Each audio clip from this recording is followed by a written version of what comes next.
beliau langsung mengundang Sayyidina Abu Bakar Siddiq radhiyallahu taala anhu ke rumah beliau. Jadi Sayyidina Ali undang, kata Sayyidina Ali kepada Sayyidina Abu Bakar Siddiq, "Ya Aba Bakrin, selama ini aku tidak memberikan baiat kepadamu sama sekali bukan karena aku menginginkan kedudukanmu. Dan bukan juga karena aku mengingkari fadail atau keistimewaanmu. Tapi selama ini aku melihat bahwa Ahlul Bait perlu diajak bicara dalam persoalan semacam ini." Itu disampaikan oleh Sayyidina Ali. Ada dalam Sahih Bukhari, Sahih Muslim. Artinya Sayyidina Ali mengingatkan kepada Sayyidina Abu Bakar untuk diingatkan kepada umat dalam persoalan besar semacam ini. Jangan tinggalkan keluarga Nabi untuk diajak bermusyawarah. Tapi kemudian Abu Bakar menjelaskan kondisi saat itu sangat genting, sangat terpaksa untuk meredam fitnah, dan Sayyidina Ali memahaminya. Akhirnya kata Sayyidina Ali, "Baik, hari ini kau kumpulkan seluruh penduduk Madinah di masjid, aku akan berikan baiat kepada engkau di depan khalayak ramai." Sayyidina Ali enggak mau memberikan baiat sembunyi-sembunyi. Nah, kemudian Sayyidina Abu Bakar kumpulkan umat, kumpul semua di masjid. Sayyidina Ali naik ke atas mimbar, menyampaikan kepada umat tentang sikapnya. Beliau melakukan klarifikasi. Tidak benar kalau beliau itu marah, iri, dengki dengan jabatan Sayyidina Abu Bakar. Tidak benar juga, yaitu kalau beliau ini tidak membaiat karena melihat Abu Bakar ini rendah dari gobilah yang dibawa daripada Bani Hasyim. Itu semua dibantah oleh Sayyidina Ali. Akhirnya Sayyidina Ali memberikan baiat kepada Sayyidina Abu Bakar. Begitu Sayyidina Ali baiat, seluruh Bani Hasyim memberikan baiatnya kepada Sayyidina Abu Bakar Siddiq radhiyallahu taala anhu. Saya mau tanya sama yang hadir, sampai di sini berarti persoalan selesai tidak? Enggak ada masalah. Tapi bagi orang-orang yang fi qulubihim marad, bagi orang yang di hatinya ada penyakit, yang mengkaji sejarah dengan suudzon, bukan dengan husnudzon. Oh, ini dijadikan alasan. Oh, lihat tuh, berarti kan Sayyidina Ali bermusuhan tuh sama Sayyidina Abu Bakar. Nggak akur tuh Sayyidina Abu Bakar dengan Ahlul Bait. Tuh, Sayyidina Abu Bakar kurang ajar kan? Udah sembarangan menentukan khalifah tanpa musyawarah dengan Ahlul Bait. Nah, itu bagi yang bela Ahlul Bait, dia hina Abu Bakar. Tapi bagi yang bela Abu Bakar, dia hina Ahlul Bait. Tuh Ahlul Bait ngiri kan? Abu Bakar jadi khalifah, mereka ngiri tuh. Ahlul Bait nggak mau membaiat Abu Bakar. Ini racun-racun pemikiran disebarluaskan. Sampai zaman sekarang racun itu disebar di mana-mana. Akhirnya ada kelompok yang mencaci maki sahabat Nabi dengan alasan cinta keluarga Nabi, bela keluarga Nabi, dan sebaliknya ada kelompok yang yaitu mencaci maki keluarga Nabi dengan alasan membela sahabat Nabi. Padahal kalau kita lihat fakta sejarahnya, nggak ada masalah. Masalah ijtihad. Nggak ada persoalan, nggak ada keributan. Kecuali kalau Sayyidina Ali angkat pedang, perang. Memerangi Sayyidina Abu Bakar, ngiri. Mau rebut itu kedudukan. Nggak ada. Sayyidina Ali tetap bantu Sayyidina Abu Bakar. Sayyidina Abu Bakar ada persoalan panggil Sayyidina Ali. Sayyidina Abu Bakar nggak bisa menjawab beberapa masalah, minta bantuan Sayyidina Ali untuk bisa menjawabnya. Berarti hubungan di antara para sahabat Nabi baik-baik saja. Cuman itu tadi, ada kelompok yang fi qulubihim marad. Orang-orang yang dalam hati mereka ada penyakit nifaq. Persoalan begini dieksplorasi, dieksploitasi, dibesar-besarkan dan dibumbuin. Nah, seolah-olah antara Ahlul Bait Nabi dengan sahabat Nabi terjadi gesekan, terjadi konfrontasi. Hati-hati. Kalau ada yang bicara seperti itu bukan Ahlus Sunnah wal Jamaah. Sampai di sini kira-kira jelas tidak? Paham? Baik. Nah, sekarang muncul pertanyaan. Kalau begitu, setelah kita tahu fakta sejarahnya begini, bagaimana konsekuensi akidah tiap pendapat yang sudah kita paparkan sebelumnya sesuai dengan fakta sejarah yang ada? Sekarang penilaian kita masuk. Mari kita lihat penilaian. Konsekuensi akidah. Perhatikan judulnya, konsekuensi akidah. Kita mulai dari yang wasiat dulu. Andai kata kekhilafahan setelah Nabi itu ada wasiat. Andai kata, perhatikan andai kata. Andai kata ada wasiat dari Nabi. Kalau aku meninggal, si A yang menjadi khalifah. Atau si B yang menjadi khalifah. Andai kata ada wasiat. Maka mari kita lihat. Dalam pandangan Nasibah dan Syiah. Nasibah mengatakan wasiat untuk siapa? Sayyidina Abu Bakar radhiyallahu taala anhu. Syiah mengatakan untuk siapa? Sayyidina Ali ibn Abi Thalib radhiyallahu taala anhu. Andai kata benar ada wasiat, maka yang terjadi mari kita lihat. Andai kata betul ada wasiat buat Sayyidina Abu Bakar, ada wasiat, maka berarti Sayyidina Ali dan seluruh keluarga Nabi telah langgar wasiat Nabi selama 6 bulan di awal kekhilafahan.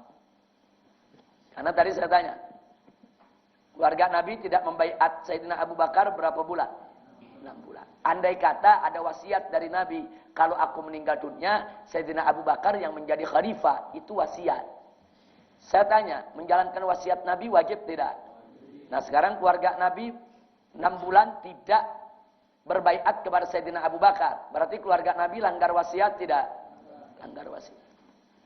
Baik, begitu juga sebaliknya. Andai kata ada wasiat buat Sayyidina Ali. Bahwa Nabi mengatakan kalau aku meninggal dunia, Ali yang jadi khalifah. Andai kata. Ini kalau andai kata berarti nggak terjadi nih. Andai kata. Nah, andai kata ada wasiat buat Sayyidina Ali. Berarti Sayyidina Abu Bakar, Umar, Utsman, Ansor, Muhajirin, semua sahabat Nabi yang memberikan baiat kepada Abu Bakar, Umar dan Utsman, semuanya seumur hidup melanggar wasiat Nabi. Andai kata wasiatnya ada, kalau aku meninggal dunia, Sayyidina Ali menjadi khalifah. Tahu-tahu yang jadi khalifah siapa? Abu Bakar. Berarti Abu Bakar langgar wasiat tidak? Langgar. Terus setelah Abu Bakar siapa? Umar. Bukan Ali. Berarti Umar langgar wasiat juga tidak? Langgar. Setelah Umar siapa? Utsman. Bukan Ali lagi.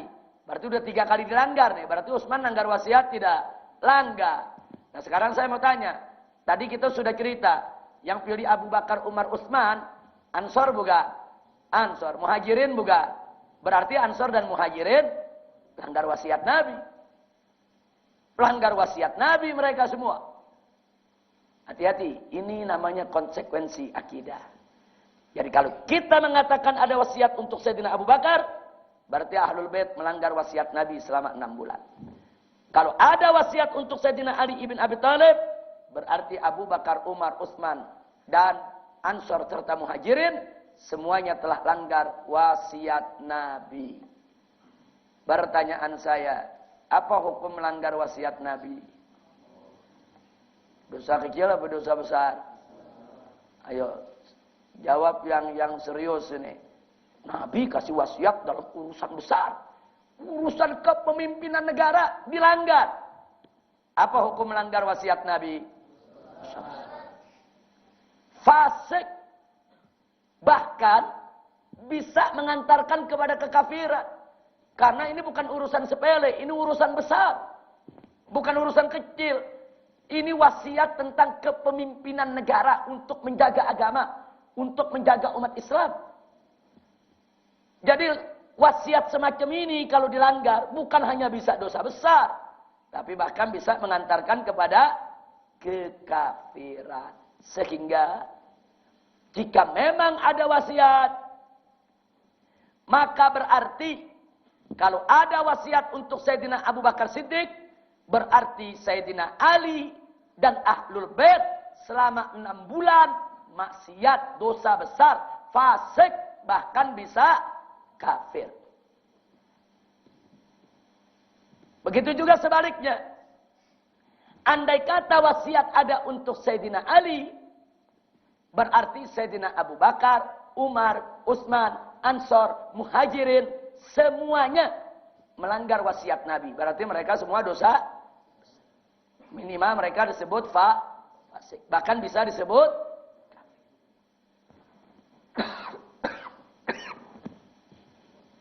Nah sekarang saya mau tanya. Kalau begitu konsekuensi akidahnya bahaya tidak? Bahaya. Jadi kalau kita ikut pendapat Nasibah, langsung tidak langsung kita memfasikkan Ali dan Ahlul Bait. Bahkan bisa mengkafirkannya.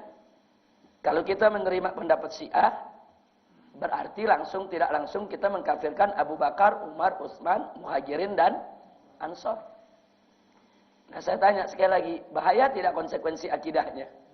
Bahaya. Oleh karenanya, saudara, Ahlus Sunnah wal Jamaah menolak kedua pendapat di atas. Ditolak keras. Kenapa? Sebab pendapat di atas kedua-duanya bisa memfasikkan, bahkan bisa mengkafirkan Ahlul Bait dan para sahabat Nabi. Sampai di sini jelas? Sampai di sini saya tanya semua jelas?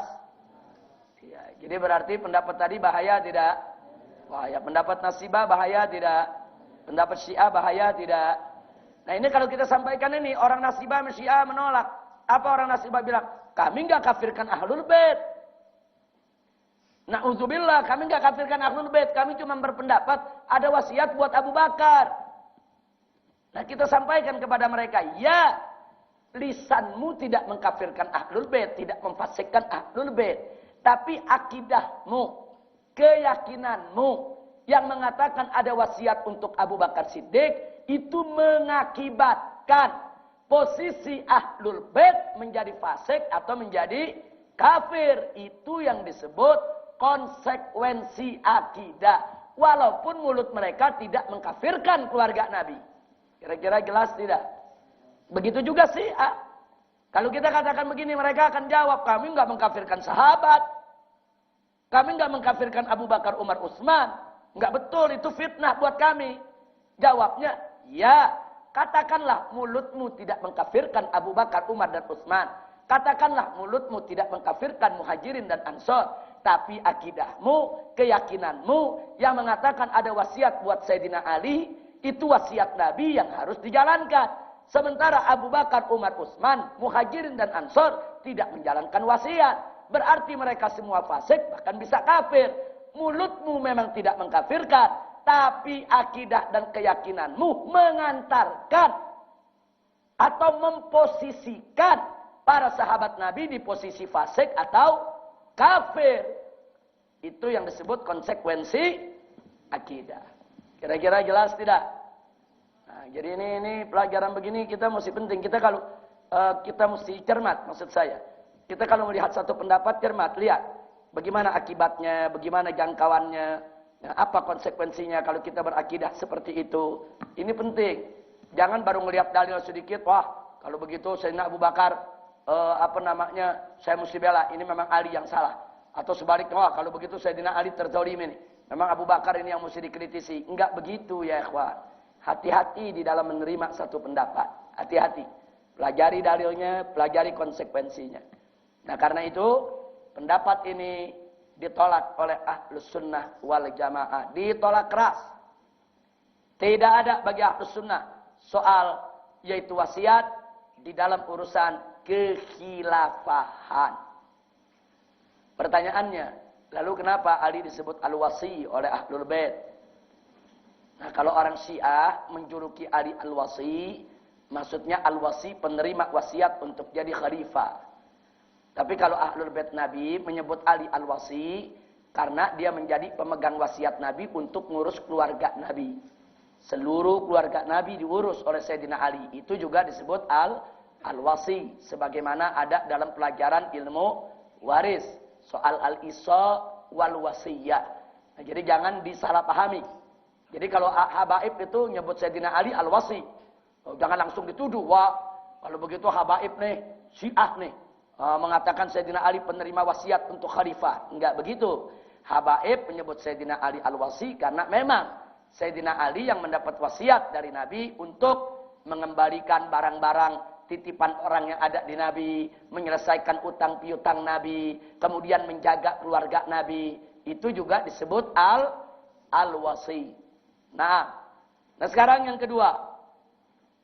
Konsekuensi akidah, andai kata tidak ada wasiat, yang ada isyarat saja. Nah, tadi sudah kita katakan, isyarat untuk siapa? Ibn Taimiyah mengatakan isyarat untuk Sayyidina Abu Bakar radhiyallahu taala anhu.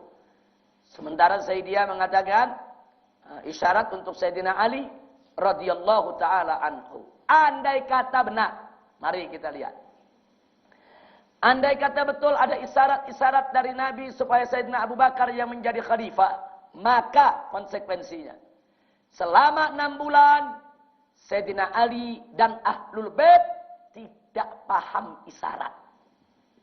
Ada isyarat Nabi, nggak paham Sayyidina Ali. Ada isyarat dari Nabi, Ahlul Bait nggak paham. Nah kemudian, kalau isyaratnya buat Sayyidina Ali, ya sebaliknya. Berarti yang nggak paham isyarat Nabi, Sayyidina Abu Bakrin wa Umar wa Utsman dan Muhajirin serta Ansor radhiyallahu taala anhum ajma'in. Nah, saya mau tanya. Nabi kasih isyarat. Allah kasih isyarat dalam Al-Qur'an, Nabi kasih isyarat dalam hadis. Terus Sayyidina Ali nggak paham-paham dengan isyarat. Itu namanya apa? Pinter atau bodoh? Ayo coba jawab semua, jangan ragu-ragu. Pinter apa bodoh? Artinya kalau memang ada isyarat buat Sayyidina Abu Bakar sebagaimana yang diyakini oleh Ibn Taimiyah, maka Sayyidina Ali dan Ahlul Bait selama 6 bulan yaitu tidak membaiat Sayyidina Abu Bakar, berarti mereka tidak memahami isyarat, alias mereka semua bodoh, tidak ngerti isyarat dari Nabi alaihi salatu wassalam. Sebaliknya, kalau isyarat itu ada buat Sayyidina Ali, berarti Sayyidina Abu Bakar yang bodoh, Sayyidina Umar yang bodoh, Sayyidina Utsman yang bodoh, Muhajirin dan Ansor semuanya bodoh, nggak ngerti isyarat. Nah, saya mau tanya yang hadir di sini, kalau kita baca sejarah, Sayyidina Abu Bakar itu orang bodoh atau pintar? Sayyidina Umar, Sayyidina Utsman, Sayyidina Ali. Nah sekarang kalau kemudian ada pendapat yang membodohkan mereka, bahaya tidak? Bahaya ya ikhwan. Jadi pendapat ini bahayanya adalah yaitu memposisikan mereka yang tidak paham isyarat sebagai tidak berilmu, tidak pandai alias bodoh. Oleh karenanya Ahlus Sunnah wal Jamaah menolak kedua pendapat ini. Jadi kata Ahlus Sunnah enggak masuk di akal. Sayyidina Ali dengan Ahlul Bait termasuk Abdullah ibn Abbas, Hibrul Ummah, ulamanya umat Islam, gudangnya ilmu. Sayyidina Ali dikatakan bodoh, enggak mungkin. Nah, begitu juga Sayyidina Abu Bakar, Umar, Utsman, orang cerdas, pintar, arif, bijak, dibilang bodoh, mustahil. Dan enggak bisa kalau mereka bodoh mereka jadi khalifah. Justru mereka jadi khalifah karena diakui kepandaian mereka, kearifan mereka, kebijakan mereka, ilmu mereka, pengalaman mereka, iman takwa mereka. Oleh karenanya Ahlus Sunnah menolak kedua pendapat di atas. Sebab kedua pendapat di atas konsekuensinya adalah memposisikan Ahlul Bait atau memposisikan sahabat Nabi sebagai orang-orang tidak berilmu, tidak pandai alias kira-kira jelas tidak? Nah, jadi kalau begitu pendapat ini kedua kalau dilihat ternyata bahaya juga tidak? Cuman yang tadi pertama lebih berbahaya. Kalau yang pertama bisa mengantarkan kepada fasik dan kafir. Nah, kalau ini nih kadar bahayanya udah berkurang sedikit, dosisnya kurang dikit. Nah, kira-kira jelas semua? Baik. Sekarang yang ketiga. Konsekuensi akidah Ahlus Sunnah wal Jamaah. Ahlus Sunnah mengatakan itu dengan ijtihad, cukup melalui surah, enggak ada wasiat, enggak ada isyarat. Andai kata, kita pakai andai kata dulu. Ini kan kita masih dalam proses penilaian, belum kesimpulan. Nah, nanti kalau kesimpulan baru kita putuskan. Andai kata Ahlus Sunnah benar bahwa ternyata khilafah itu diputuskan melalui jalan ijtihad. Maka apa yang terjadi? Mari kita lihat. Yang terjadi adalah, saya mau tanya semua, Sayyidina Ali sebagai seorang sahabat Nabi yang pintar, berhak tidak ijtihad? Keluarga Nabi yang lain berhak tidak ijtihad? Berhak. Kemudian saya mau tanya lagi, Sayyidina Abu Bakar, Umar, Utsman, Ansor, Muhajirin, berhak tidak ijtihad? Berhak.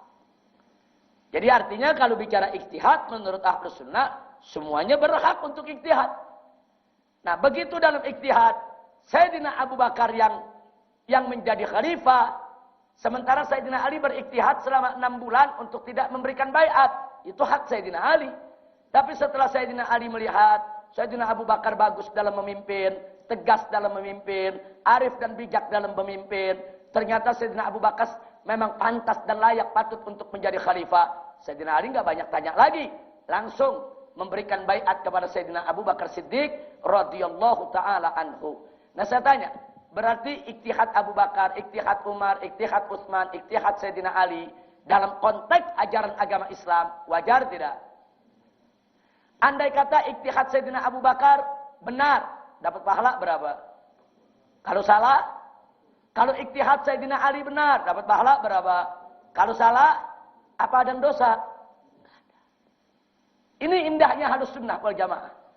Jadi mereka tidak memposisikan Ahlul Bait dan sahabat Nabi di posisi yang hina, di posisi bodoh, di posisi tidak berpengetahuan, di posisi fasik, di posisi pendosa, di posisi kafir. Enggak ada.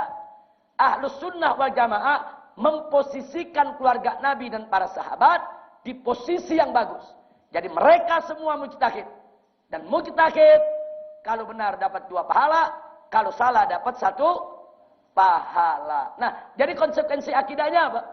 Konsekuensi akidahnya, saudara, apapun yang terjadi di antara Abu Bakar, Umar, Utsman, Ali, dari perbedaan-perbedaan pendapat mereka di dalam penetapan khilafah, semua itu adalah hasil ijtihad.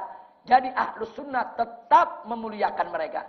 Ahlus Sunnah tidak memfasikkan mereka, tidak mengkafirkan mereka, dan tidak membodohkan mereka. Alhamdulillah. Kalau begitu konsekuensi akidah Ahlus Sunnah, saya mau tanya, bahaya tidak? Bahaya tidak? Enggak. Menghina sahabat tidak? Merendahkan sahabat tidak? Ini cara kita melakukan penilaian. Oh, yang ini konsekuensinya begini, yang ini konsekuensinya begini. Lepaskan dulu ta'assub dan fanatik kita ya ikhwan. Karena dalilnya semua sama. Sama-sama pakai Al-Quran, sama-sama pakai hadis Nabi. Jadi ini disebut konsekuensi akidah. Jadi kalau Anda ingin mengikuti pendapat yang mengatakan ada wasiat atau ada isyarat, intabe, hati-hati.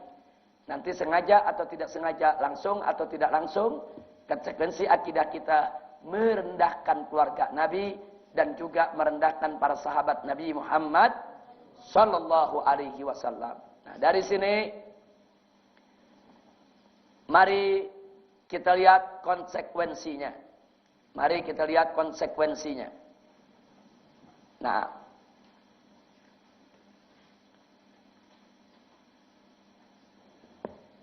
ikhtisar konsekuensi akidah, ringkasan konsekuensi akidah. Pendapat dengan wasiat,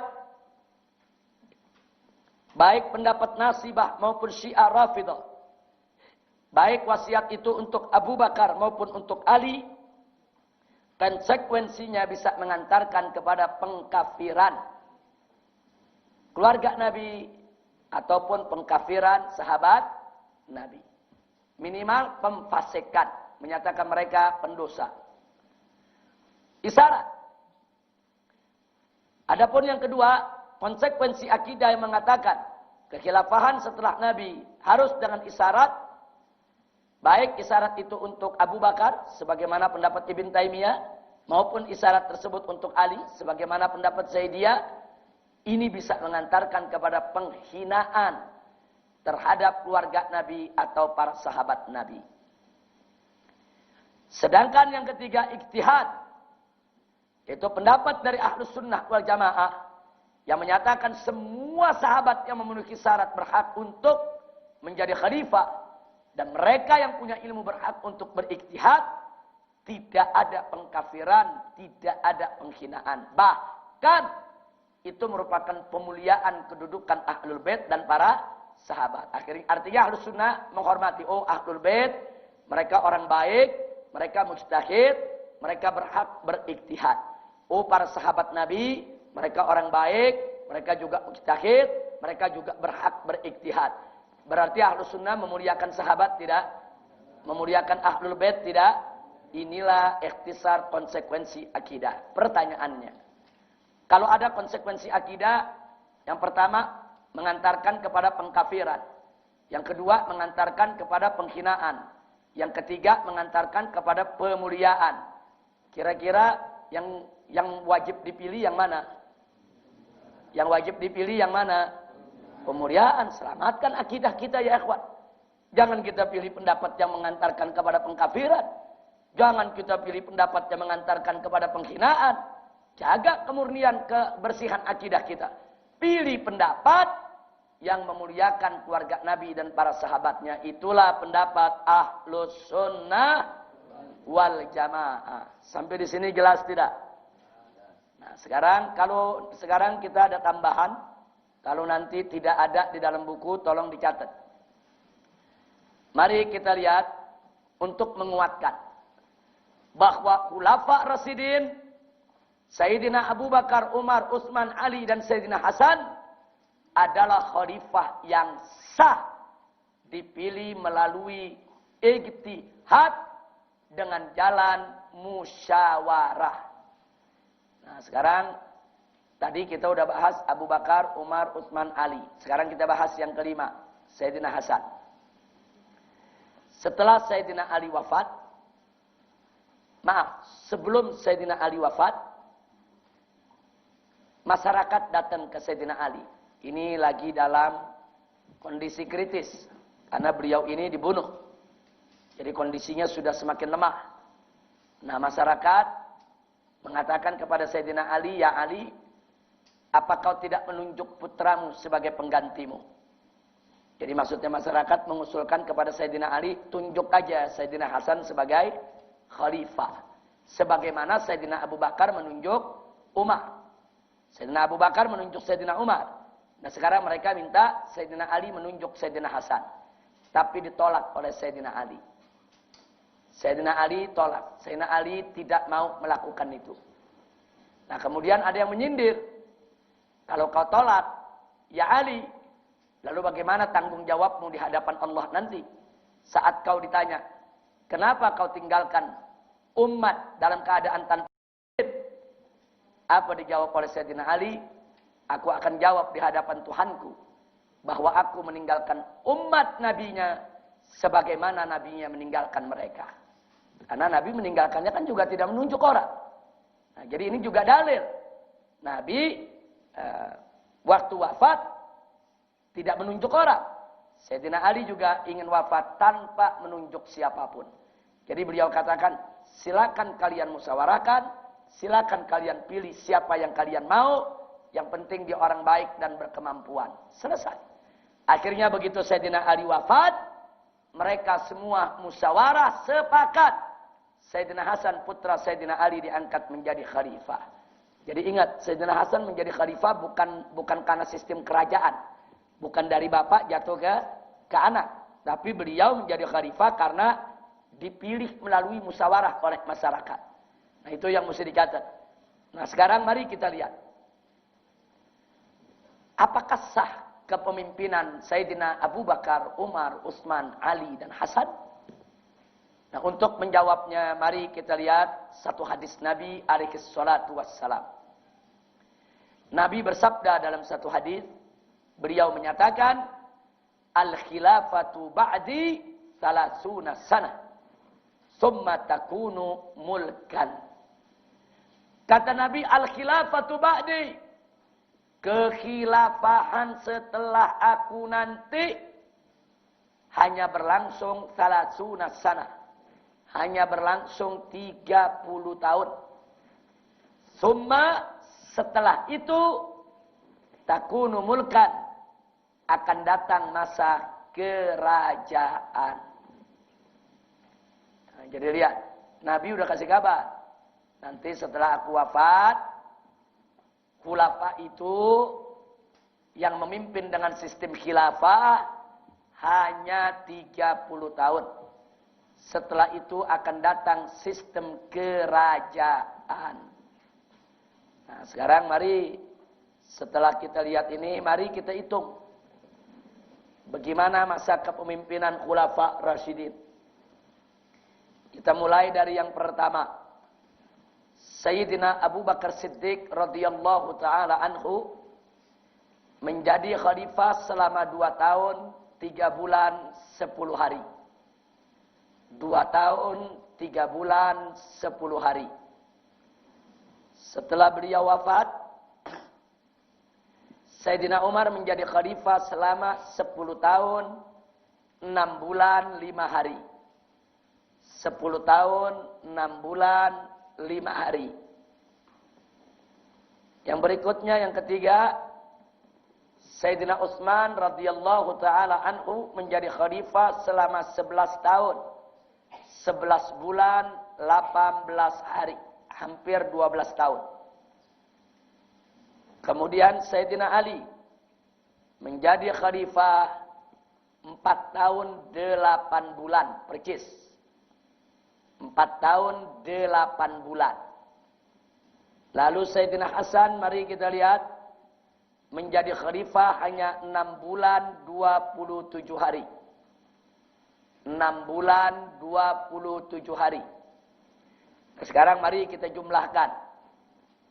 Jadi 5 khulafa, 5 khalifah itu memimpin, jumlah harinya ada 60. Jumlah bulannya 34. Kita jumlah semua. Jumlah tahunnya ada 27. 27 tahun, 34 bulan, 60 hari. Nah, sekarang saya tanya, 60 hari berapa bulan? 2 bulan. Kita hapus 60 harinya. Jadikan 2 bulan. Berarti 34 menjadi 36 bulan. Berarti Khulafaur Rasyidin 27 tahun 36 bulan. Nah, saya mau tanya, 1 tahun berapa bulan? 12 bulan. 36 bulan itu berarti berapa tahun? 3 tahun. Kita hilangkan dia. Jadi berapa tahun? Perkis 30 tahun. Perkis yang Nabi sabdakan. Nah, setelah Sayyidina Hasan turun, naik Muawiyah menjadi pemimpin. Tapi setelah Muawiyah menjadi pemimpin, Muawiyah mengangkat putranya sebagai putra mahkota. Nah, sejak saat itu, kepemimpinan yaitu turun-temurun di Bani Umayyah. Tidak lagi sistem khilafah. Begitu Bani Umayyah tumbang, tampil Bani Abbas. Bani Abbas juga kerajaan. Dari bapak ke anak, ke saudara. Nah, jadi sekitar Bani Abbas saja.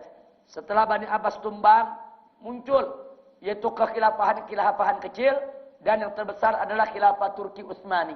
Juga sistem kerajaan. Perkis yang Nabi katakan. Ternyata khilafahan setelah Nabi hanya berlangsung 30 tahun. Sampai khilafah Turki Utsmani, walaupun namanya khilafah, tapi sistemnya tetap sistem kerajaan. Yaitu turun-temurun untuk menjadi khalifah. Nah, berarti saya mau tanya, kalau begitu yang diinfokan oleh Nabi benar tidak? Nah, ini jangan disebut ramalan. Hati-hati. Jangan ada mengatakan ramalan Nabi betul. Nabi bukan tukang ramal. Oh, prediksi Nabi betul. Nabi bukan analis. Nah, kalau prediksi itu, seorang analis itu melakukan prediksi.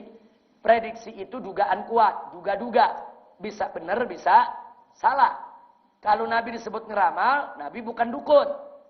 Nah, karena itu saya katakan sekali lagi, ini bukan ramalan Nabi, ini juga bukan prediksi Nabi. Tapi ini disebut dalilun nubuwah.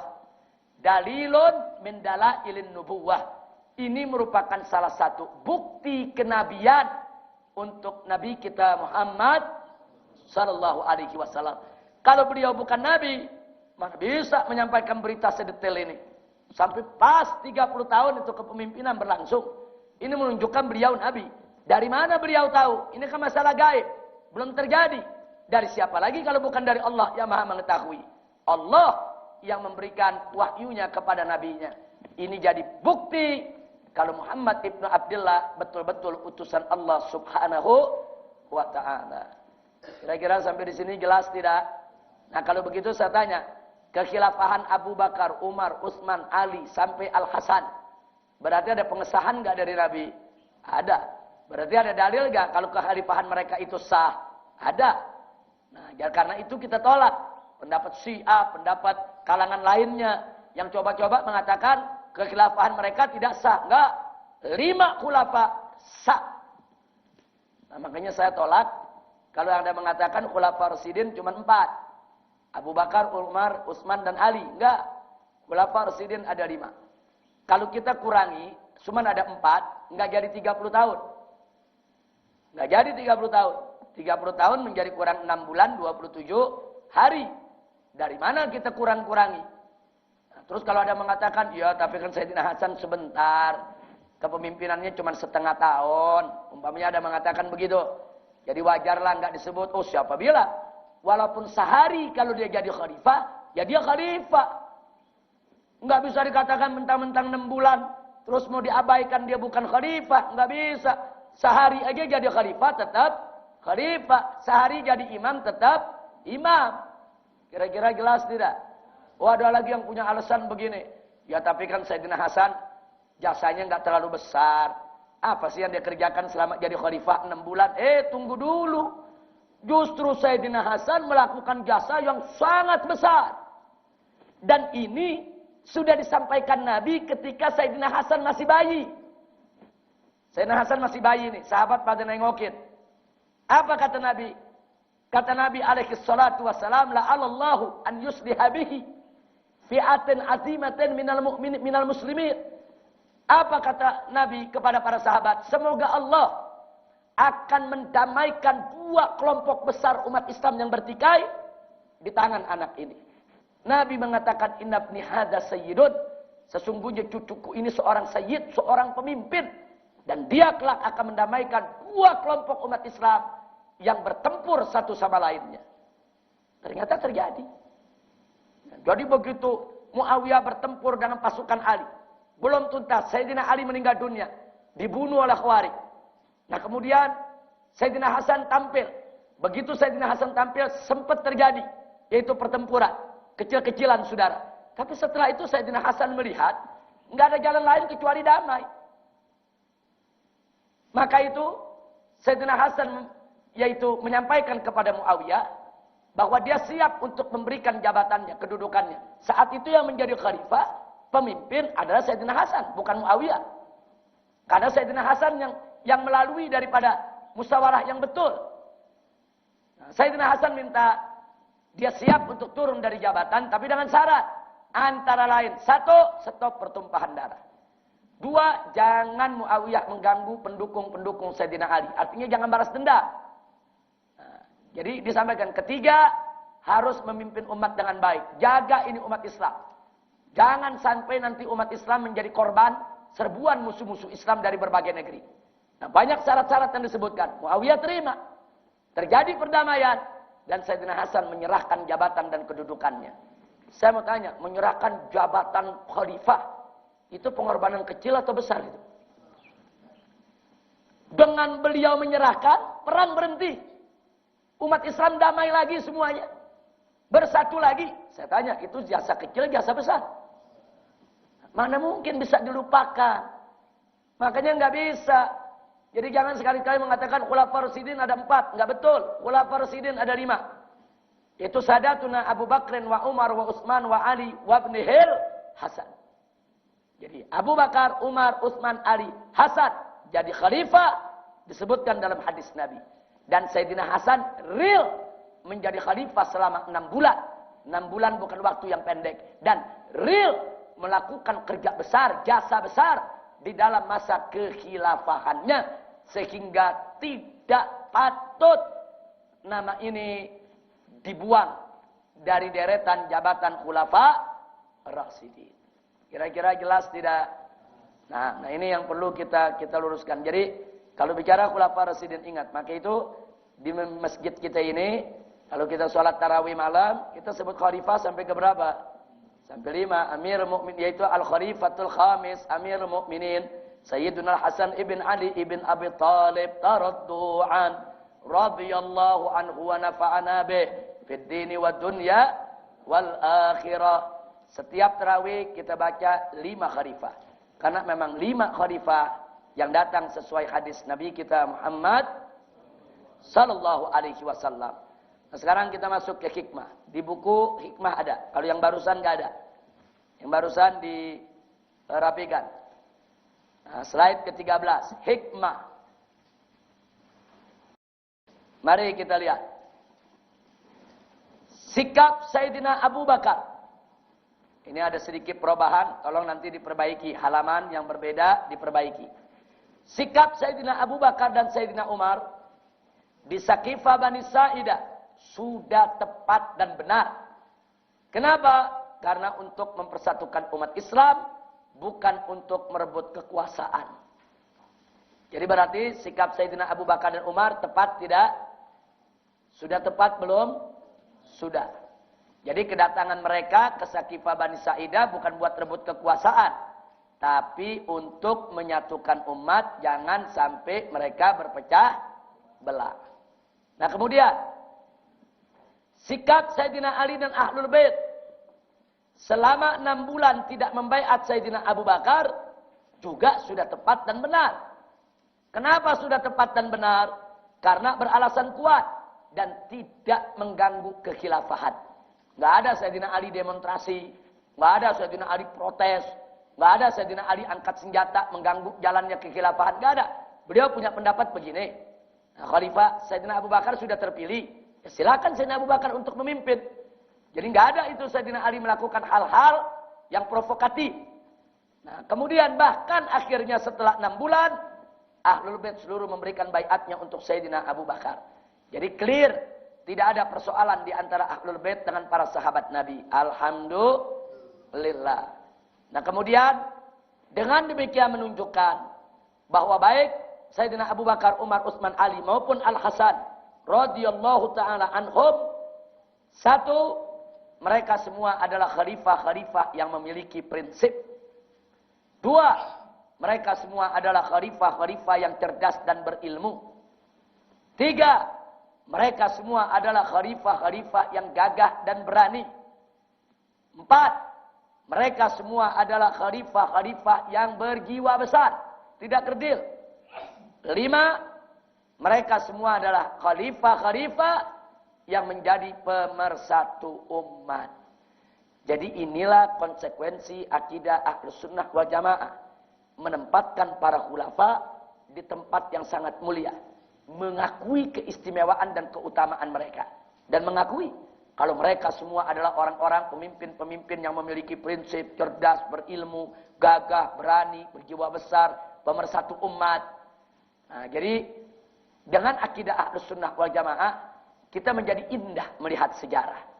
Kita menjadi indah melihat sejarah. Sehingga kita bangga dengan kepemimpinan Abu Bakar, bangga dengan kepemimpinan Umar, bangga dengan kepemimpinan Utsman, bangga dengan kepemimpinan Ali, bangga dengan kepemimpinan Hasan. Sehingga kita bisa ceritakan kepada anak cucu kita dengan penuh kebanggaan. Tapi bayangkan, kalau kita punya akidah seperti yang 4 tadi, saudara, itu nanti kita bercerita soal kekhilafahan, hilang kebanggaannya. Karena yang terkesan, oh Ahlul Bait ribut sama sahabat, oh enggak harmonis, oh ini cuma perebutan kekuasaan, oh ini cuma cerita orang-orang serakah dalam politik. Bahaya itu. Sehingga kalau begitu kita enggak bangga lagi dengan sejarah. Nah, ini yang kadang-kadang terjadi di kalangan orang-orang liberal. Mereka kalau mengatakan apa? Dulu kan para sahabat berebut kekuasaan. Mereka juga semua serakah sama politik. Mereka menghilangkan kebanggaan umat dengan cerita-cerita khulafa rasyidin. Ini bahaya. Maka itu tadi, kenapa Ahlus Sunnah wal Jamaah menolak keras 4 pendapat tadi? Karena itu bisa melenyapkan rasa syukur kita, rasa bangga kita terhadap para khulafa rasyidin yang telah berjasa besar mempertahankan dan memperjuangkan Islam di atas muka bumi ini, ya ikhwan. Enggak bangga dong kalau kita cerita kekhilafahan yang ada pertumpahan darah, yang penuh persaingan, yang penuh perseteruan untuk berebut kekuasaan. Enggak ada keindahannya. Apalagi persoalannya Ahlul Bait dan sahabat Nabi. Digambarkan ribut, digambarkan bertikai, seolah-olah jadi enggak indah. Ini bahaya. Makanya jangan salahkan Ahlus Sunnah wal Jamaah kalau mereka melihat pendapat-pendapat semacam ini merupakan provokasi dari luar Islam yang ingin mengadu domba daripada umat Islam. Nah, jadi hati-hati. Tapi kalau dengan akidah Ahlus Sunnah wal Jamaah, bagaimana kita menilai sejarah dengan kacamata Ahlus Sunnah wal Jamaah, kebanggaan kita tidak hilang, ya ikhwan.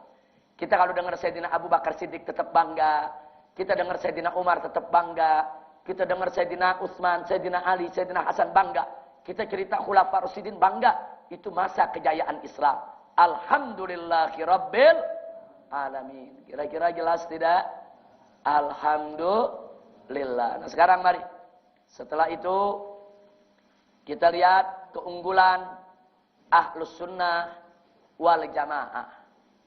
Mari kita perhatikan keunggulan Ahlus Sunnah wal Jamaah.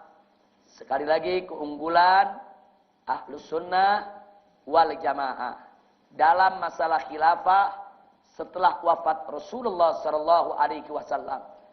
Apa keunggulannya? Satu, tidak terpengaruh dengan politik kepentingan. Tidak terpengaruh dengan politik kepentingan. Nah, jadi masalah khilafah itu masalah politik. Jadi Ahlus Sunnah tetap berpegang kepada politik yang syar'i. Politik yang berdasarkan Al-Quran dan As-Sunnah. Politik yang menjunjung tinggi musyawarah. Nah, jadi tidak ada kepentingan politik kelompok atau kepentingan politik golongan. Ini kelebihan Ahlus Sunnah wal Jamaah. Dua, tidak menghina apalagi mengkafirkan Ahlul Bait dan sahabat. Ini keunggulannya. Jadi Ahlus Sunnah wal Jamaah kalau membaca sejarah apa saja termasuk yang terkait pertikaian di antara sahabat, selalu memakai kacamata husnudzon. Tidak pernah menempatkan para sahabat maupun keluarga Nabi di tempat yang tidak pantas. Tiga, menempatkan Ahlul Bait dan sahabat Nabi di tempat yang sangat mulia. Dihormati, dihargai, dan dimuliakan. Kemudian yang keempat, penggunaan dalil yang tepat, logis, dan realistis. Kita lihat tadi, bagaimana Ahlus Sunnah mengungkapkan argumentasinya. Ternyata argumentasinya tepat, kuat, logis, masuk di akal. Nah, jadi tidak membawa emosi atau syahwat hawa nafsu. Nah, itulah keunggulan Ahlus Sunnah wal Jamaah. Nah, kesimpulan akhir yang ingin kita sampaikan di sini adalah bahwa ternyata perpecahan umat Islam yang terjadi sepanjang zaman dari dulu sampai sekarang bermula dari masalah politik. Bermula dari masalah politik. Nah ini, jadi itu persoalan khilafah, persoalan politik.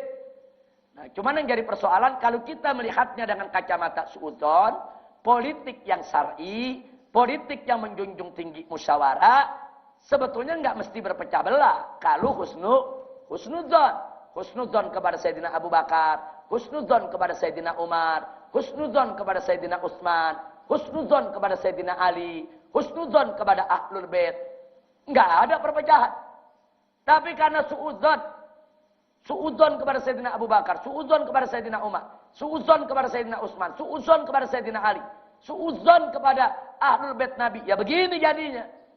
Muncul firqah-firqah yang bela kelompok ini, yang bela keluarga Nabi, caci maki sahabat, yang bela sahabat, caci maki keluarga Nabi. Nah, ini terpengaruh dalam politik kepentingan. Nah, maka itu umat Islam harus waspada. Bukan politik haram, enggak. Politik enggak haram. Khilafah itu masalah politik. Cuman waspada. Politik ini jebakannya dahsyat. Salah-salah kita berpolitik bisa mengantarkan kepada perpecahan umat. Sampai hari ini. Anda lihat sampai hari ini. Kalau udah masuk pilkada, masuk pilpres, beda partai pada ribut. Bapak sama anak nggak negor, kakak sama adik pecah kok. Fakta. Artinya bukan Islam mengharamkan politik. Enggak, politik itu perlu, harus. Umat Islam mesti ngerti politik. Harus berpolitik. Kalau umat Islam tidak berpolitik, nanti musuh Islam yang berpolitik. Nanti musuh Islam yang ngambil negara. Nanti musuh Islam yang ngatur negara. Rusak urusan syariat Islam. Kita mesti berpolitik. Harus politik. Hanya saja waspada tingkat tinggi. Politik itu banyak intrik. Politik itu banyak jebakan. Politik itu sangat berbahaya. Kalau semula kita berniat untuk mewarnai, kurang-kurang iman takwa, kurang-kurang ilmu, kurang cerdas, kurang pengalaman, akhirnya kita yang diwarnai dalam politik. Hati-hati. Politik itu banyak jebakan. Jebakan yang luar biasa dahsyatnya. Jadi wajar kalau ada sebagian ulama ngambil jalan pintas, udahlah politik haram. Saya bisa maklumi. Tapi sebetulnya enggak begitu. Enggak bisa politik diharamkan. Kalau politik diharamkan, nanti umat Islam enggak mau berpolitik, umat Islam enggak mau ambil alih negara, ya musuh Islam yang ngambil. Mereka yang berpolitik, mereka yang ikut pemilu, mereka yang jadi anggota DPR, mereka yang buat undang-undang, mereka yang bikin peraturan, kita umat Islam yang diperbudak dengan hukum yang mereka buat. Saya tanya, bahaya tidak? Bahaya. Enggak boleh. Harus umat Islam berpolitik. Ambil alih ili negeri. Tapi siapa yang boleh berpolitik? Yang iman takwanya kuat. Yang ilmunya cukup, cerdas, pintar, ngerti politik. Yang kewaspadaannya tinggi. Enggak mudah dijebak orang. Betul-betul punya keberanian untuk melawan segala tantangan. Jangan sampai setelah masuk, iman takwa kurang kuat, mudah dijebak, enggak punya keberanian. Akhirnya bukan dia mewarnai, dia diwarnai. Nah, jadi sampai di sini selanjutnya dari masalah politik ini akhirnya berpengaruh ke dalam berbagai macam masalah usul dan furu. Nah, saudara, politik itu masalah fikih, bukan masalah akidah. Sekali lagi, politik itu masalah fikih, bukan masalah akidah. Artinya, politik itu lebih banyak urusan furuknya, bukan usul. Nah, hanya saja karena fanatisme kelompok yang buta, akhirnya masalah khilafah ditarik jadi masalah akidah. Nah, seperti dalam Syiah. Dalam Syiah masalah khilafah dijadikan akidah. Barang siapa yang tidak mengakui kekhilafahan Ali, mereka dinyatakan sebagai orang kafir. Ini kan berarti dimasukkan jadi urusan akidah. Padahal ini bukan urusan akidah, ini urusan fikih. Urusan furu, orang boleh beda pendapat. Enggak boleh saling mengkafirkan. Tapi begitu ini ditarik menjadi masalah akidah, akhirnya orang saling mengkafirkan. Akhirnya yang ekstrim-ekstrim dari Ahlus Sunnah wal Jamaah mengatakan yang enggak mengakui Abu Bakar, Umar, Utsman kafir. Yang ekstrim-ekstrim dari kalangan Syiah sebaliknya, justru yang mengakui Abu Bakar, Umar, Utsman sebagai khalifah, dia yang kafir. Kenapa bisa terjadi begitu? Karena ini di masalah akidah. Jangan, nggak boleh dijadikan masalah akidah. Ada beberapa gelintir orang Ansor nggak membaiat Sayyidina Abu Bakar sampai akhir hayatnya. Siti Fatimah Zahra sampai meninggal dunia nggak membaiat Abu Bakar. Apa kafir? Jadi jangan sembarangan ngomong, saudara. Nggak boleh, ini masalah fikih. Ini masalah fikih. Masalah fikih orang boleh berbeda pendapat. Berbeda dalam fikih tidak kafir. Nah, tapi orang-orang Syiah ini ditarik jadi masalah akidah. Nah, karena itu kalau Anda lihat dalam kitab Ahlus Sunnah, masalah ini dimasukkan dalam masalah akidah, sebetulnya dalam rangka untuk merespon atau mereaksi dari mengkanter, lebih tepat mengkanter dari apa yang dilakukan oleh kalangan Syiah. Ahlus Sunnah sepakat ini bukan masalah akidah, ini masalah fikih. Tapi karena orang-orang Syiah memasukkan ini dalam kitab akidah, dalam akidah mereka dimasukkan masalah ini. Nah, mau tidak mau, Ahlus Sunnah mengkanter mereka, menjawab mereka. Setiap membuat kitab akidah dimasukkan persoalan imamah, persoalan khilafah, dalam rangka untuk menjelaskan kepada umat bahwa ini adalah persoalan fikih, persoalan ijtihad, persoalan syura yang umat Islam harus saling menghormati dan menghargai. Sampai di sini jelas? Alhamdulillahirabbil alamin. Dengan demikian selesailah kajian materi kita hari ini tentang kekhilafahan dari berbagai sudut pandang mazhab, dan akhirnya kita sampai kepada kesimpulan alhamdulillah bahwa mazhab Ahlus Sunnah wal Jamaah yaitu mazhab yang tepat, yang benar, yang lurus, yang penggunaan dalilnya begitu logik, realistis, tidak mengikuti syahwat, tidak mengikuti hawa nafsu, dan pendapat yang insaf. Insaf itu artinya adil. Kemudian juga iktidal. Jadi insaf, iktidal. Kemudian tawazun. Jadi Ahlus Sunnah ini pendapatnya adil, seimbang, di tengah-tengah, netral. Nah, tidak berpihak kepada kepentingan golongan. Itulah Ahlus Sunnah wal Jamaah. Ciri Ahlus Sunnah al-insaf, al-iktidal, at-tawazun, at-tawassut. Insaf, netral. Kemudian iktidal, adil. Tawassut, di pertengahan. Kemudian tawazun, seimbang. Itulah ciri Ahlus Sunnah wal Jamaah. Dalam setiap masalah. Di dalam mengkaji, Ahlus Sunnah selalu memperhatikan insaf, iktidal, tawassut, tawazun. Kenapa ini harus diperhatikan?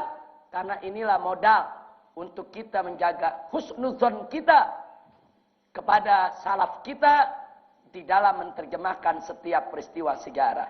Mudah-mudahan Allah jaga akidah kita semua dan kita dijadikan oleh Allah Subhanahu wa taala sebagai orang-orang yang beriman, yang berjalan di atas akidah yang benar. Amin ya rabbal alamin. Nah, silakan. Baru kita buka untuk dialog tanya jawab. Siapa saja yang mau bertanya? 1, 2, 3, 4. Kita mulai dari depan. 1, 2, 3, 4. Silakan. Mic yang di sini nanti dioper depan, mic yang di sana nanti dioper ke tengah ke belakang. Dimulai. Silakan. Afwan Habib.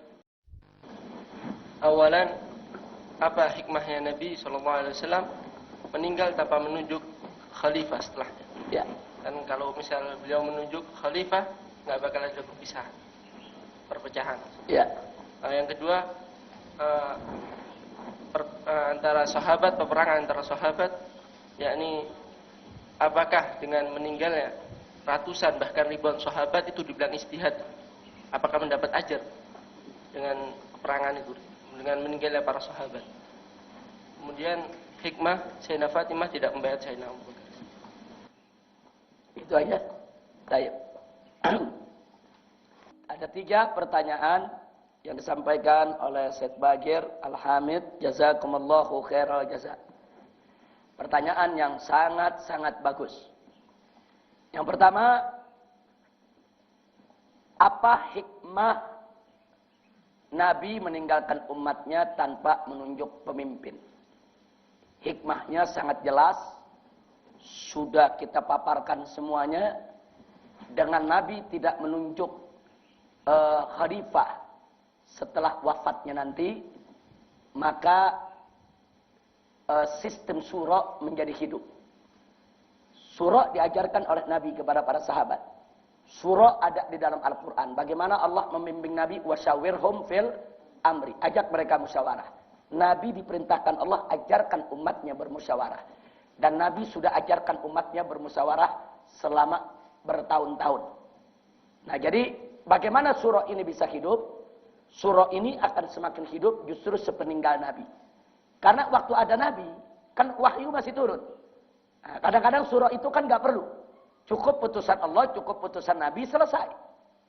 Nggak perlu kita kepada syura sebetulnya. Karena apa yang datang dari Allah dan Rasulnya semua adalah wahyu.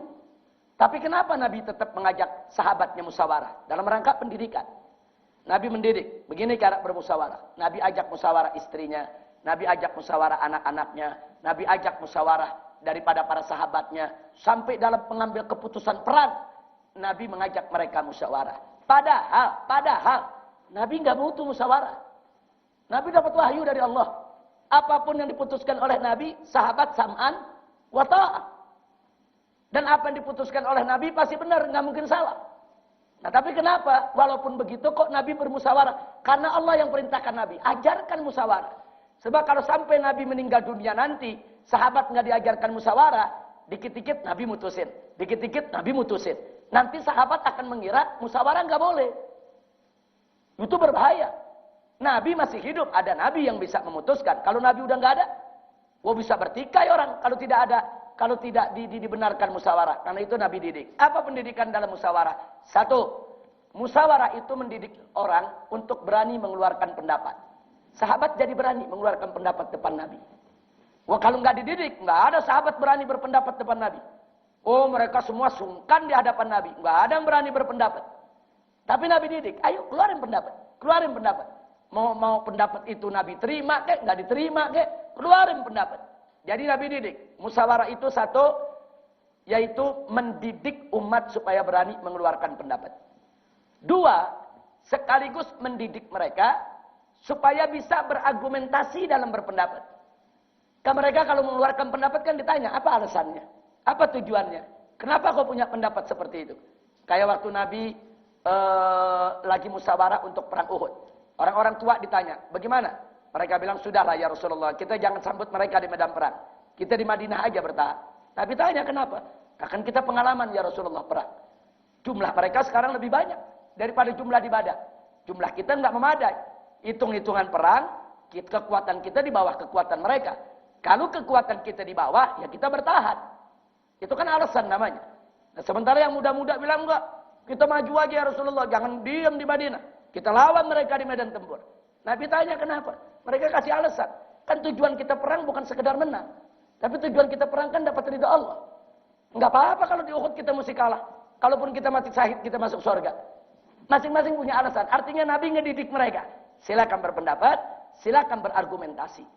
Itu yang kedua. Jadi musyawarah itu mendidik orang agar berani mengeluarkan pendapat. Dua, agar mereka cermat di dalam membela pendapatnya, dalam berargumentasi. Yang ketiga, dalam musyawarah itu tiap orang dididik. Dididik apa? Dididik untuk siap menerima kenyataan, pendapatnya diterima atau ditolak. Dia mesti siap. Orang yang nggak siap pendapatnya ditolak, nggak bisa musyawarah. Orang yang musyawarah itu mesti siap pendapatnya, siap diterima dan siap ditolak. Nah, jadi Nabi udah didik tuh umatnya. Kalau bermusyawarah siap ya, siap diterima, siap ditolak. Nah, itu namanya musyawarah. Artinya siap kita mengalah, siap kita bertahan. Tapi pada saat tertentu ya kita siap untuk tidak diterima pendapat kita sama sekali.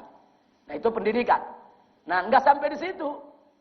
Bahwa musyawarah itu pun juga mendidik umat untuk ikut bertanggung jawab dalam keputusan yang diambil bersama. Musyawarah kan berarti keputusan bersama. Jadi mereka semua ikut bertanggung jawab dengan keputusan tersebut. Mereka ikut merasa memiliki.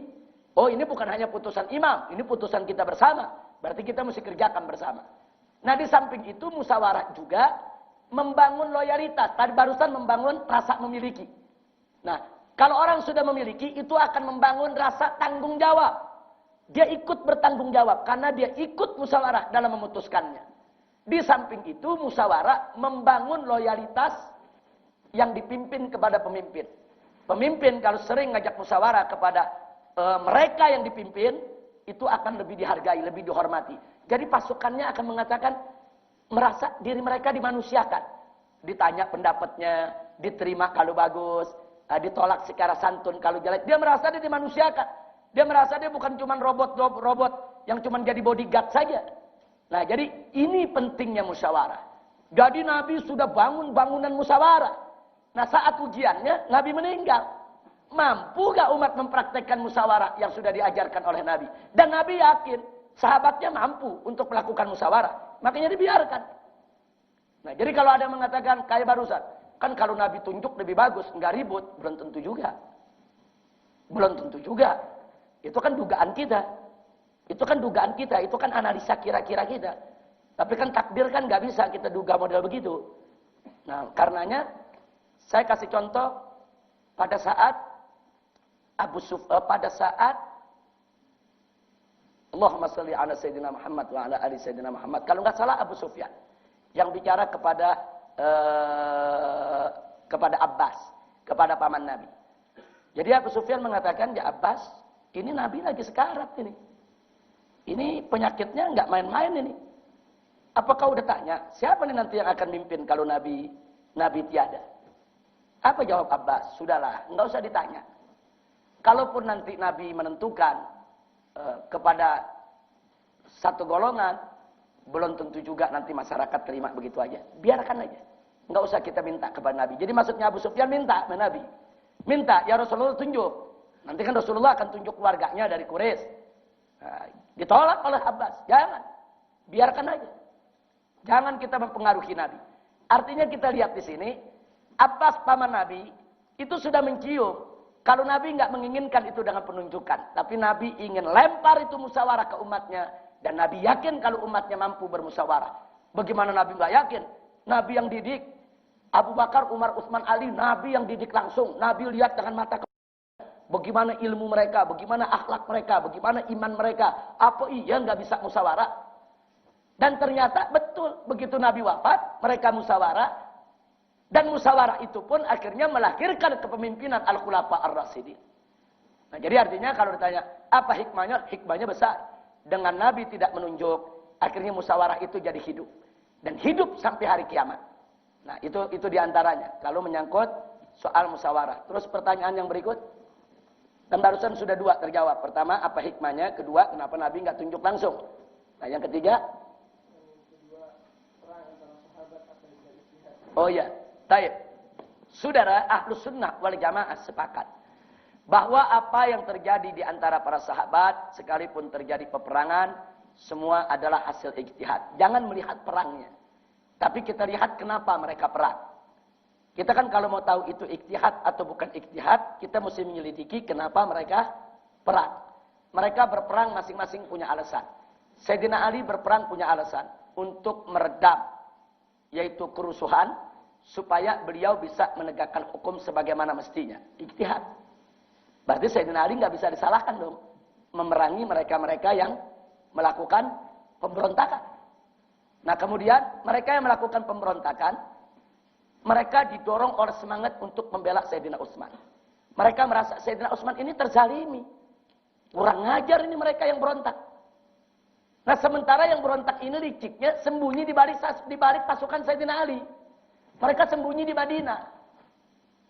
Nah jadi kalau kelompok-kelompok ini mau berhadapan dengan mereka, kan mesti datang ke Madinah. Nah sementara kelompok-kelompok yang terlibat dalam pembunuhan Utsman bukan tidak ketakutan mereka. Kalau kelompok orang-orang ini semua datang, mereka semua akan dieksekusi mati. Nah maka itu mereka melakukan berbagai macam intrik. Mereka melakukan intrik, mereka masuk ke sana, nyusup kemari. Terus mereka berusaha supaya tidak ada perdamaian. Sebab kalau tenang, damai, mereka diadili, mereka dihukum mati. Nah sementara pihak sahabat yang sebelah sana menginginkan ini supaya lebih cepat diselesaikan. Jangan dibiarkan. Kalau kelamaan nanti akhirnya mereka ini lolos sepintas lalu. Ini terlepas daripada ijtihad itu benar atau salah. Tapi yang jelas mereka ijtihad bukan? Ijtihad. Mereka melihat ini pembunuh Utsman nggak boleh dibiarkan, mesti kita kejar. Mereka minta kepada Sayyidina Ali bunuh dulu mereka. Kata Sayyidina Ali melihat, nggak bisa kita main bunuh. Ini kan negara, kan mesti diadili. Buka sidang, taruh hakim, adili satu persatu. Supaya jangan sampai yang nggak terlibat, ikut terkena sanksi hukum yang mestinya dia tidak dapat. Itu namanya ijtihad. Nah jadi jangan lihat perangnya. Kalau perangnya kan apa? Iya perang ijtihad.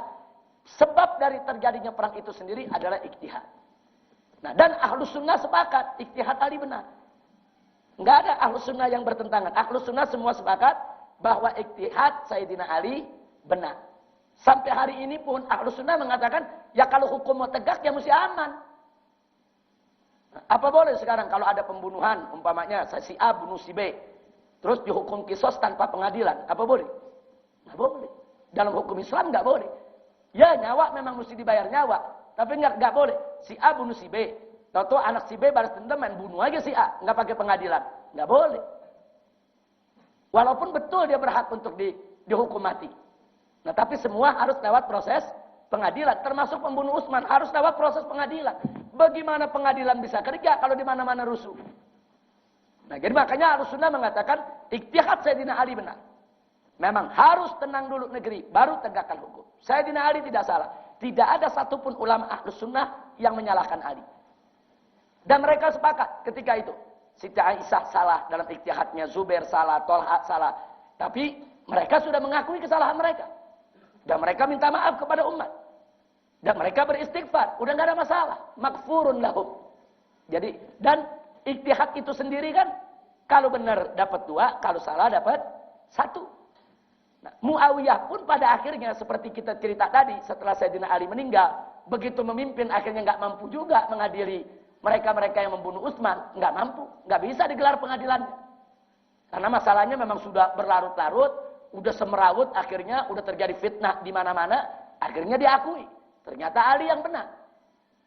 Nah, jadi artinya yang berijtihad sendiri akhirnya mengakui kalau ijtihadnya salah. Nah, karena itu Ahlussunnah tetap husnudzon, itu adalah persoalan ijtihad. Nah, adapun banyaknya korban yang berjatuhan, ya itulah pelajaran buat kita semua supaya hati-hati dalam berijtihad, apalagi menyangkut persoalan politik. Karena ijtihad itu kalau kita tidak hati-hati bisa mengantarkan kepada kondisi-kondisi yang sangat buruk. Artinya kita ngambil pelajaran dari itu.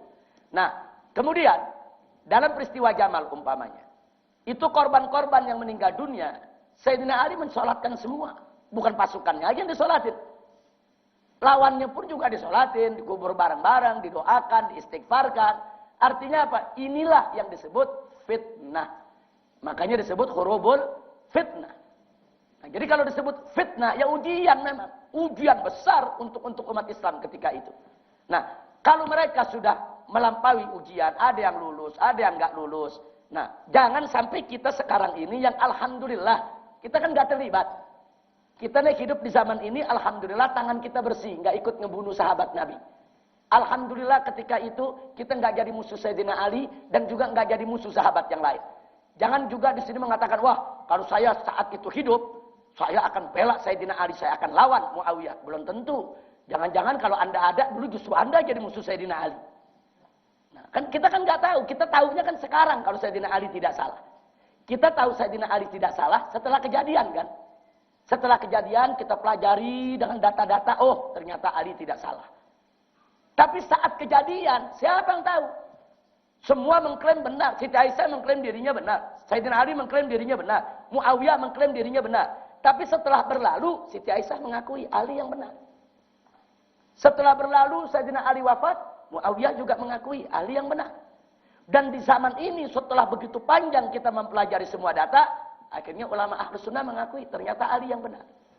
Nah, jadi kalau sebagaimana dikatakan oleh Imam Ahmad, kalau tangan kita sudah diselamatkan oleh Allah, tidak terlibat dalam pertumpahan darah antar umat Islam di zaman sahabat, maka jagalah mulut kita untuk tidak kita kotori dengan mencaci maki mereka. Ini Allah udah kasih kita bagus benar nih, tangan kita nggak terlibat perang di antara mereka. Nah, jangan kita melibatkan diri dengan mulut kita. Udah bagus kita diselamatkan oleh Allah, nggak terlibat dalam fitnah tersebut. Kenapa sekarang kita melibatkan diri dengan mulut kita? Dengan mencaci maki Siti Aisyah, mencaci maki Muawiyah, mencaci maki Sayyidina Ali, mencaci maki. Nggak perlu kita lakukan. Udah kita selamat nggak terlibat, ucapkan alhamdulillah. Itu prinsip Ahlussunnah wal Jamaah. Nah, makanya Ahlussunnah mengatakan wujub sukut fi majara bainas sahabat, wajib tutup mulut. Jangan bicara tentang pertikaian di antara sahabat. Kecuali satu, dalam keadaan darurat. Di mana orang lain menceritakannya dengan paham yang salah. Perlu kita luruskan. Wajib kita luruskan. Kedua, untuk taklim seperti ini. Untuk pemahaman akidah Ahlussunnah wal Jamaah. Untuk membekali para santri. Supaya saat terjun di tengah masyarakat, mereka bisa menjelaskan dengan tafsir sejarah yang lurus. Tapi kalau diumbar di atas mimbar orang ceramah, wah diumbar, saudara-saudara, Sayyidina Ali perang sama Siti Aisyah, oh saudara Muawiyah perang Sayyidina Ali, ini bisa jadi fitnah. Itu nggak boleh, haram saudara. Nah, jadi nggak boleh. Nah itu nanti yang saya katakan tadi, itu bisa membuat lenyap kebanggaan kita terhadap sejarah Khulafa Rasyidin. Nah, jadi hati-hati. Jadi jangan bicara tentang pertikaian di antara sahabat kecuali lihajatin masah, kecuali untuk hajat yang sangat. Ya, artinya mereka terbunuh, yaitu di dalam hal tersebut itu kan merupakan resiko daripada kepemimpinan. Karena yang namanya pemimpin itu kan ada yang pro, ada yang kontra, ada yang dukung, ada yang tidak, ada yang hasad, ada yang iri, ada yang dengki, ada yang punya niat-niat jahat. Itu resiko kepemimpinan. Karena itu salah satu syarat kepemimpinan adalah harus berani menanggung resiko. Nah, jadi Sayyidina Umar dibunuh bukan karena Sayyidina Umar salah mengambil keputusan. Sayyidina Umar tidak salah mengambil keputusan. Hanya ada orang majusi yang memang hasud. Dia merasa Sayyidina Umar ini tidak adil kepada dia, terus dibunuh. Ternyata enggak begitu. Sayyidina Umar sudah memperlakukan rakyatnya dengan sangat adil. Begitu juga Sayyidina Ali. Nah, Sayyidina Ali bukan keputusannya tidak benar. Ahlus Sunnah sepakat. Putusan Sayyidina Ali sudah benar. Tapi kan ada kelompok Khawarij yang dendam dengan Ali. Karena kelompok Khawarij ini merasa pendapatnya tidak dipakai oleh Sayyidina Ali. Mereka sudah lama berjuang dengan Sayyidina Ali. Nah, begitu Sayyidina Ali damai dengan Muawiyah, mereka tidak terima. Nah, berarti kan mereka memaksakan kehendak. Putusan Sayyidina Ali sudah betul. Putusan Muawiyah, Sayyidina Ali dan sahabat yang lain duduk musyawarah, damai, jangan perang. Putusan bagus tidak? Bagus. Sementara Khawarij bilang, enggak boleh damai. Habisi Muawiyah sampai akar-akarnya. Nah, Sayyidina Ali tolak, kecewa mereka. Akhirnya mereka bunuh Sayyidina Ali. Nah, jadi bukan karena Sayyidina Ali salah dalam mengambil keputusan, tapi karena si pembunuh yang tidak tahu diri. Nah, itu yang perlu kita ketahui. Nah, begitu juga Sayyidina Utsman. Ini kan karena adu domba. Karena ketika itu kan Abdullah ibn Sabah yang dari kalangan Yahudi yang suka mengadu domba, muter. Mereka adu domba umat, mereka menanamkan ketidakpercayaan masyarakat terhadap Utsman supaya pemerintah tidak dipercaya lagi. Akhirnya muncul protes-protes dan lain sebagainya. Jadi saya lihat bukan kesalahan keputusan daripada kebijakan si penguasa untuk Khulafaur Rasyidin, tapi karena memang itu merupakan resiko sebagai seorang pemimpin. Baik, silakan. Yang di belakang tadi siapa? Dioper lagi mic-nya. Silakan. Ya, dioper aja ke belakang, dioper. Nah, iya. Silakan. Sedikit mau bertanya, Bib. Ya. Masalah sebelum meninggalnya Nabi. Ketika Nabi sebelum meninggal, Nabi mengatakan, maukah kalian, wahai sahabatku, aku berikan wasiat. Nah, namun Sayyidina Umar berbeda pendapat. Dia mengatakan cukup Al-Quran dan hadis. Dan sahabat yang lain mengatakan, biarlah Rasulullah memberikan wasiat. Nah, ijtihad apa mereka yang kuatkan untuk memakai ijtihad masing-masing ini? Ya, jadi saya koreksi dulu. Nabi tidak mengatakan, mau ke kalian saya tuliskan wasiat. Enggak. Bunyi hadisnya tidak begitu. Nabi hanya mengatakan, ambilkan kitab, alat tulis. Kalau kayak kita sekarang ini kertas dengan pena. Kata Nabi, ambilkan kertas, ambilkan pena. Nah, Nabi ingin mengimlakkan, mendiktekan. Ada pesan-pesan yang beliau mau sampaikan. Nah, kemudian para sahabat ketika itu berselisih. Bukan hanya sahabat, termasuk Ahlul Bait. Sebagian bilang, segera ambil kertasnya, cepat. Yang lain bilang lagi, udah jangan nyusahkan Nabi. Jadi bukan hanya Sayyidina Umar yang berselisih ketika itu. Tapi kenapa dalam sejarah kok yang disorot Sayyidina Umar saja? Itu tadi, karena ada perasaan su'udzon. Jadi kita cerita Ahlul Bait dulu. Ini Sayyidina Umar di luar Ahlul Bait. Nabi ada di dalam rumah. Di rumah Ahlul Bait kumpul. Nah, waktu Nabi minta itu, mereka ada yang mencari kertas. Oh, coba cari kertasnya, coba ini di mana, coba ini di mana. Nah, jadi ada yang bilang, udah buru-buru kasih itu Nabi mau tulis. Yang sebagian lagi sudahlah. Udah jangan bikin jangan bikin Nabi ini coba keluar dari kamar. Jangan ada yang di sekeliling Nabi. Kan orang-orang kalau lagi sakit di kerumuh gitu kan sumpah. Perdebatan ini terjadi dalam rumah, bukan tidak. Ini perdebatan biasa. Nah, kemudian berita ini juga sampai kepada sahabat yang ada di sekitarnya. Nah, mereka juga sebagian tuh di dalam tuh pada meminta ini yang coba cari. Kan kertas dan pena nggak model zaman sekarang. Kita minta pulpen sekarang, tetangga banyak yang punya pulpen sama pena. Nah, ketika itu kan kalau nggak dipersiapkan harus dicari. Itu yang nggak boleh kita lupa. Nah, jadi begitu ada yang mau nyari. Nah, Sayyidina Umar termasuk orang yang mengatakan, udahlah kalian keluar semua, jangan bikin sumpek Nabi. Udah semua jangan ini Nabi lagi keadaannya ini lagi nggak lagi nggak bagus untuk menerima kerumunan orang macam itu. Ini peristiwa biasa, tapi dieksploitasi seolah-olah Nabi mau kasih wasiat tuh buat Sayyidina Ali, Sayyidina Umar yang cegah. Justru sekarang kita tanya, mereka yang mengatakan Nabi mau wasiat dari Sayyidina Ali, dalilnya apa? Itu kan cuma duga-duga. Itu kira-kira apa boleh dalil pakai duga-duga? Nggak boleh. Jadi itu kejadian nggak jelas Nabi mau nulis apa. Wallahu a'lam. Apa Nabi mau nulis soal khilafah? Apa Nabi mau nulis soal wasiat soal harta bendanya yang nggak boleh dikasih ke keturunannya, tapi harus harus dijadikan untuk maslahat umat. Atau mungkin Nabi pengen tulis sesuatu yang lain, nggak jelas. Kalau sesuatu yang nggak jelas, nggak boleh kita jadikan sebagai dalil. Kan bisa jadi Nabi ketika itu mau tulis, mau kirim pesan kepada keluarganya supaya harta benda yang ditinggalkan oleh Nabi itu untuk maslahat umat, bukan untuk warisan. Kan bisa kalau Nabi mau tulis semacam itu. Nah, atau Nabi mungkin mau tulis rangkaian utang piutangnya. Ini kalau saya meninggal, utang ada sama si fulan, ini barang si fulan, tolong dikembalikan. Bisa nggak kalau Nabi mau nulis begitu? Bisa. Tapi bisa juga, mungkin Nabi mau tulis siapa yang akan jadi penggantinya. Bisa, tapi ini kan serba ihtimalat. Ini serba ihtimalat. Mata tor al-ihtimal, saqatal istidlal. Jadi kalau banyak kemungkinan, mata tor al-ihtimal, manakala banyak kemungkinan dalam suatu dalil, saqatal istidlal, gugur, nggak boleh dijadikan dalil. Saya rasa jelas itu. Justru cerita yang begitulah kalau kita bumbuin, mungkin begini. Ini yang akhirnya jadi isu. Karena semua serba mungkin. Maka itu tolong kalau ada dalil semacam itu abaikan. Mata tora al-ihtimal saqatal istidlal. Apa-apa yang banyak kemungkinannya nggak jelas, maka tidak boleh dijadikan dalil. Saya rasa jelas itu. Baik, silakan. Nah, ya oper saja.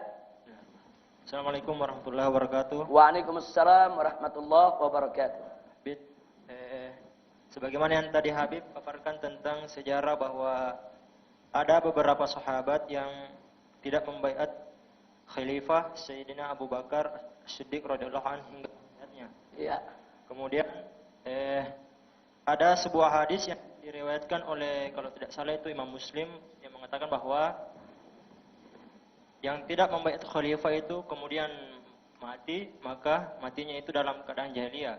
Pertanyaan saya yang pertama, bagaimana memaknai hadis tersebut? Kemudian yang kedua, sebagaimana yang kita yakini bahwa Al-Mahdi kelak itu akan mendirikan khilafah, apakah hadis tersebut berlaku pada saat mulai dari Khalifah Rasyidin sampai Khalifah Imam Mahdi? Terus yang ketiga, apakah ada khalifah sebelum munculnya Al-Mahdi? Sebagaimana yang kita lihat bahwa saudara-saudara kita di Hizbut Tahrir itu berjuang untuk menegakkan khilafah. Bahkan di organisasi kita sendiri ada bidang penegakan khilafah. Itu, Bib. Ya. Mungkin itu. Baik, terima kasih. Jazakallah khair. Hadis yang menyatakan barang siapa yang mati tanpa baiat, matinya mati jahiliyah, itu hadis sahih. Itu hadis sahih. Tapi jangan langsung kita maknai, kalau begitu yang nggak memberikan baiat semua matinya mati jahiliyah. Nah, saya mau tanya kepada saudara penanya. Siti Fatimah Zahra meninggal dunia tidak memberikan baiat kepada Sayyidina Abu Bakar. Apa Anda berani mengatakan Siti Fatimah matinya jahiliyah? Kira-kira berani nggak mengatakan begitu? Enggak.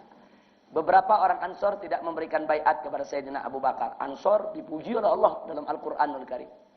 Mereka dijamin masuk surga. Apakah berani kita katakan mereka mati jahiliyah? Enggak berani. Nah, kalau begitu, maka hadis yang tadi kita dapatkan bunyi zahirnya semacam itu, harus hati-hati kita dalam memaknainya.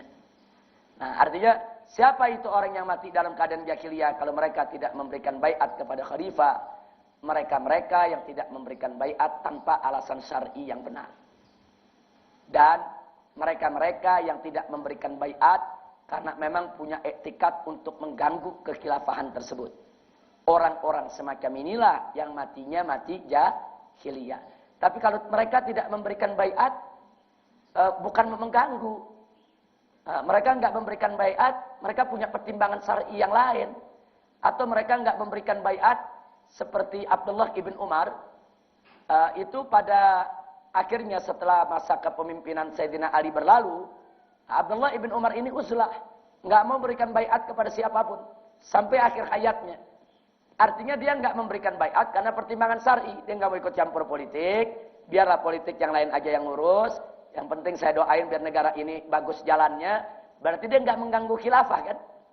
Nah jadi orang begini, walaupun dia tidak memberikan baiat kepada khalifah yang ada di zamannya, tidak bisa dikatakan mati dalam keadaan mati jahiliyah. Karena sikap yang diambilnya oleh tadi bukan dengan tujuan mengganggu kekhilafahan, bukan dengan tujuan yang negatif, tapi dia punya alasan syar'i tersendiri. Jadi kesimpulannya, kalau seseorang tidak memberikan baiat karena punya alasan syar'i yang muktabar, bukan karena hawa nafsu, nggak boleh dikatakan mati dalam keadaan jahiliyah. Kecuali kalau dia tidak memberikan baiat, ada etikat-etikat yang negatif, bahkan ingin mengganggu khilafah dan lain sebagainya, itu yang kita katakan mati dalam keadaan mati jahiliyah. Saya rasa jelas. Itu namanya konsep takwil. Kalau ada satu hadis, zahirnya begini, tapi nanti sahabat-sahabat Nabi bisa mati jahiliyah semua nih, sebagian. Yang nggak memberikan, oh artinya nggak mungkin begitu. Nah itu kita mesti hati-hati di dalam menerjemahkannya. Saya rasa jelas. Nah sekarang soal kekhilafahan. Apakah mungkin kekhilafahan akan tegak sebelum munculnya Mahdi? Wallahu a'lam. Ya, kita nggak bisa katakan apakah akan tegak, apakah akan tidak. Tapi kalau secara logika, ya mungkin saja. Nah, karena memang nggak ada satu dalil pun yang menyatakan sampai Mahdi nggak bakal ada khalifah, nggak ada.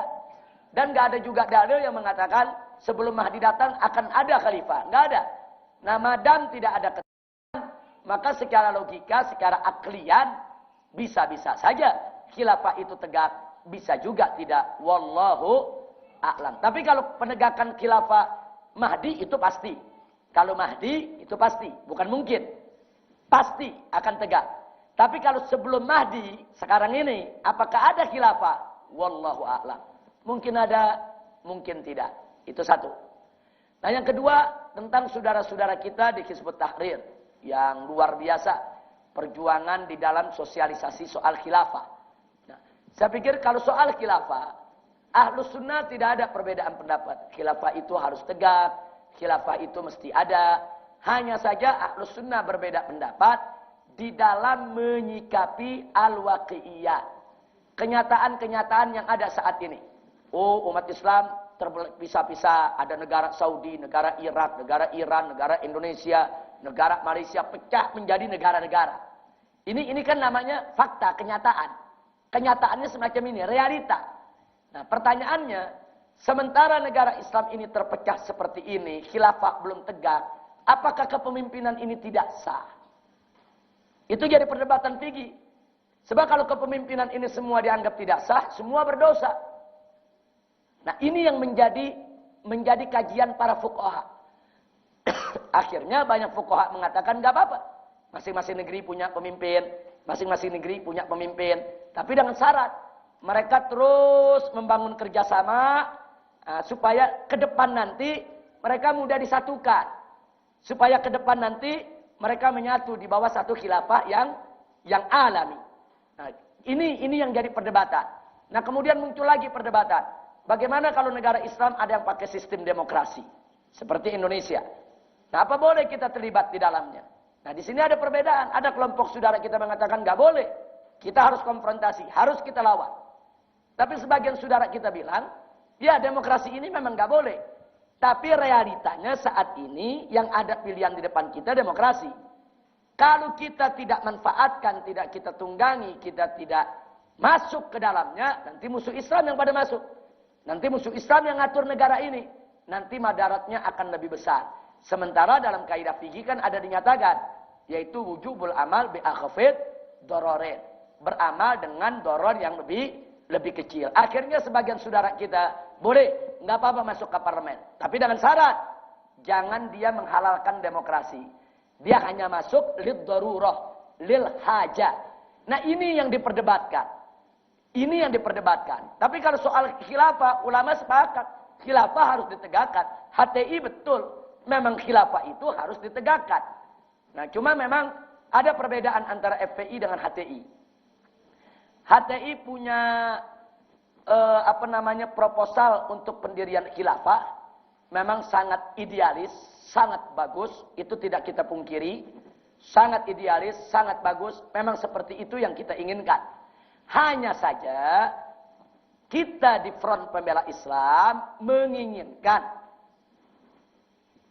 tesis soal khilafah yang sudah begitu bagus, yang sudah begitu luar biasa, di dalam pelaksanaan untuk mewujudkannya, jangan kita menolak kenyataan yang ada.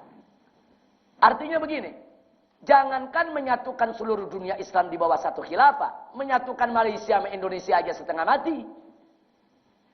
Indonesia ini disatuin sama Malaysia, wah setengah mati, sampai sekarang lagi pada berebut pulau. Nah, pulau diperebutkan sampai ke pengadilan. Coba kita pikirkan pakai logika aja. Ini kerja mudah atau kerja sulit untuk menyatukan dua negara? Dua negara Indonesia dengan Malaysia bersatu, umpamanya menjadi negara Nusantara. Saya mau tanya jujur, itu kerjaan mudah atau sulit? Enggak gampang. Enggak gampang. Lalu bagaimana menyatukan 125 negara lebih? Negara Islam di dunia saat ini 125 negara lebih. Gimana menyatuin mereka semua? Dulu Mesir pernah disatukan dengan Libya. Namanya Republik Persatuan Arab. Satu, jadi satu negara. Tapi di tengah perjalanan konflik. Yang orang Mesir pengen yang mimpin, yang orang Libya pengen yang mimpin. Pecah lagi. Ya sudah kalau gitu jalan masing-masing. Akhirnya Libya jadi negara sendiri, Mesir jadi negara sendiri. Nah jadi artinya FPI mencoba untuk berpikir realistis. Oh ini nggak gampang untuk menyatukan negara-negara. Kita setuju, prinsip HTI kita setuju. Khilafah harus tegak. Nah cuman yang jadi persoalan bagaimana cara menegakkannya. Nah disinilah FPI mengajukan proposal khilafah, tesis khilafah. Anda bisa baca. Kalau Anda salah satu daripada aktivis FPI, itu dituangkan di hasil Munas yang lalu. Bukan Munas kemarin. Munas yang sebelumnya. Di sana ada 10 langkah untuk menuju khilafah Islamnya. Antara lain, saya tidak sebutkan semua. Antara lain yang disebutkan di situ. Satu. Jadi begini. Sebelum saya masuk ke satu. Ke pertama. Untuk menyatukan seluruh dunia Islam di bawah satu khilafah. Ini pekerjaan yang sangat berat. Saya tidak katakan mustahil. Tapi sangat berat. Nah oleh karenanya, FPI melihat jangan langsung kita melangkah kampanye berteriak, ayo satukan semua negara. Hapuskan Indonesia, hapuskan Malaysia, hapuskan Saudi, hapuskan Emirat, hapuskan Mesir. Cukup satu khilafah. Kalau itu yang kita ungkapkan, maka seluruh negara-negara tadi akan jadi musuh kita. Indonesia akan melihat, wah ini musuh nih. Dia mau ngapus NKRI. Mesir melihat, wah ini musuh. Dia mau ngapus Mesir. Malaysia juga lihat musuh, wah dia mau ngapus Malaysia. Itu sama juga kita menjadi kompetitor kekuasaan di hadapan mereka. Nah, negara mana yang mau dihapus? Saya mau tanya sekarang, pemerintah Indonesia kalau dengar NKRI mau dihapus, marah gak?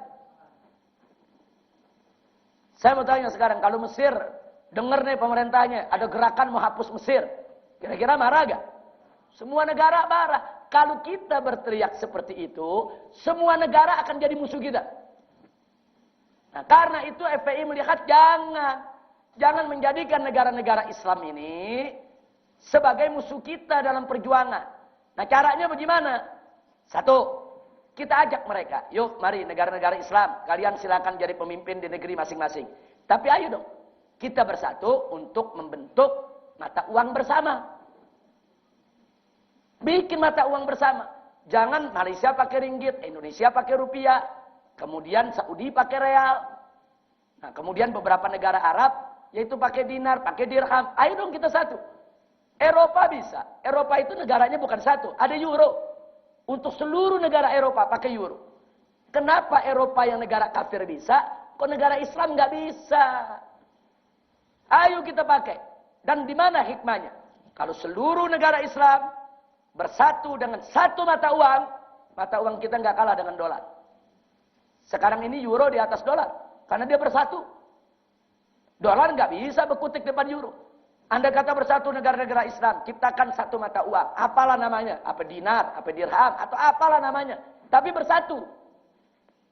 Dolar nggak berkutik. Bisa jadi satu mata uang kita 5 dolar. Bisa jadi. Kalau sekarang kan enggak. 1 dolar 13.000 rupiah. Anjlok kita.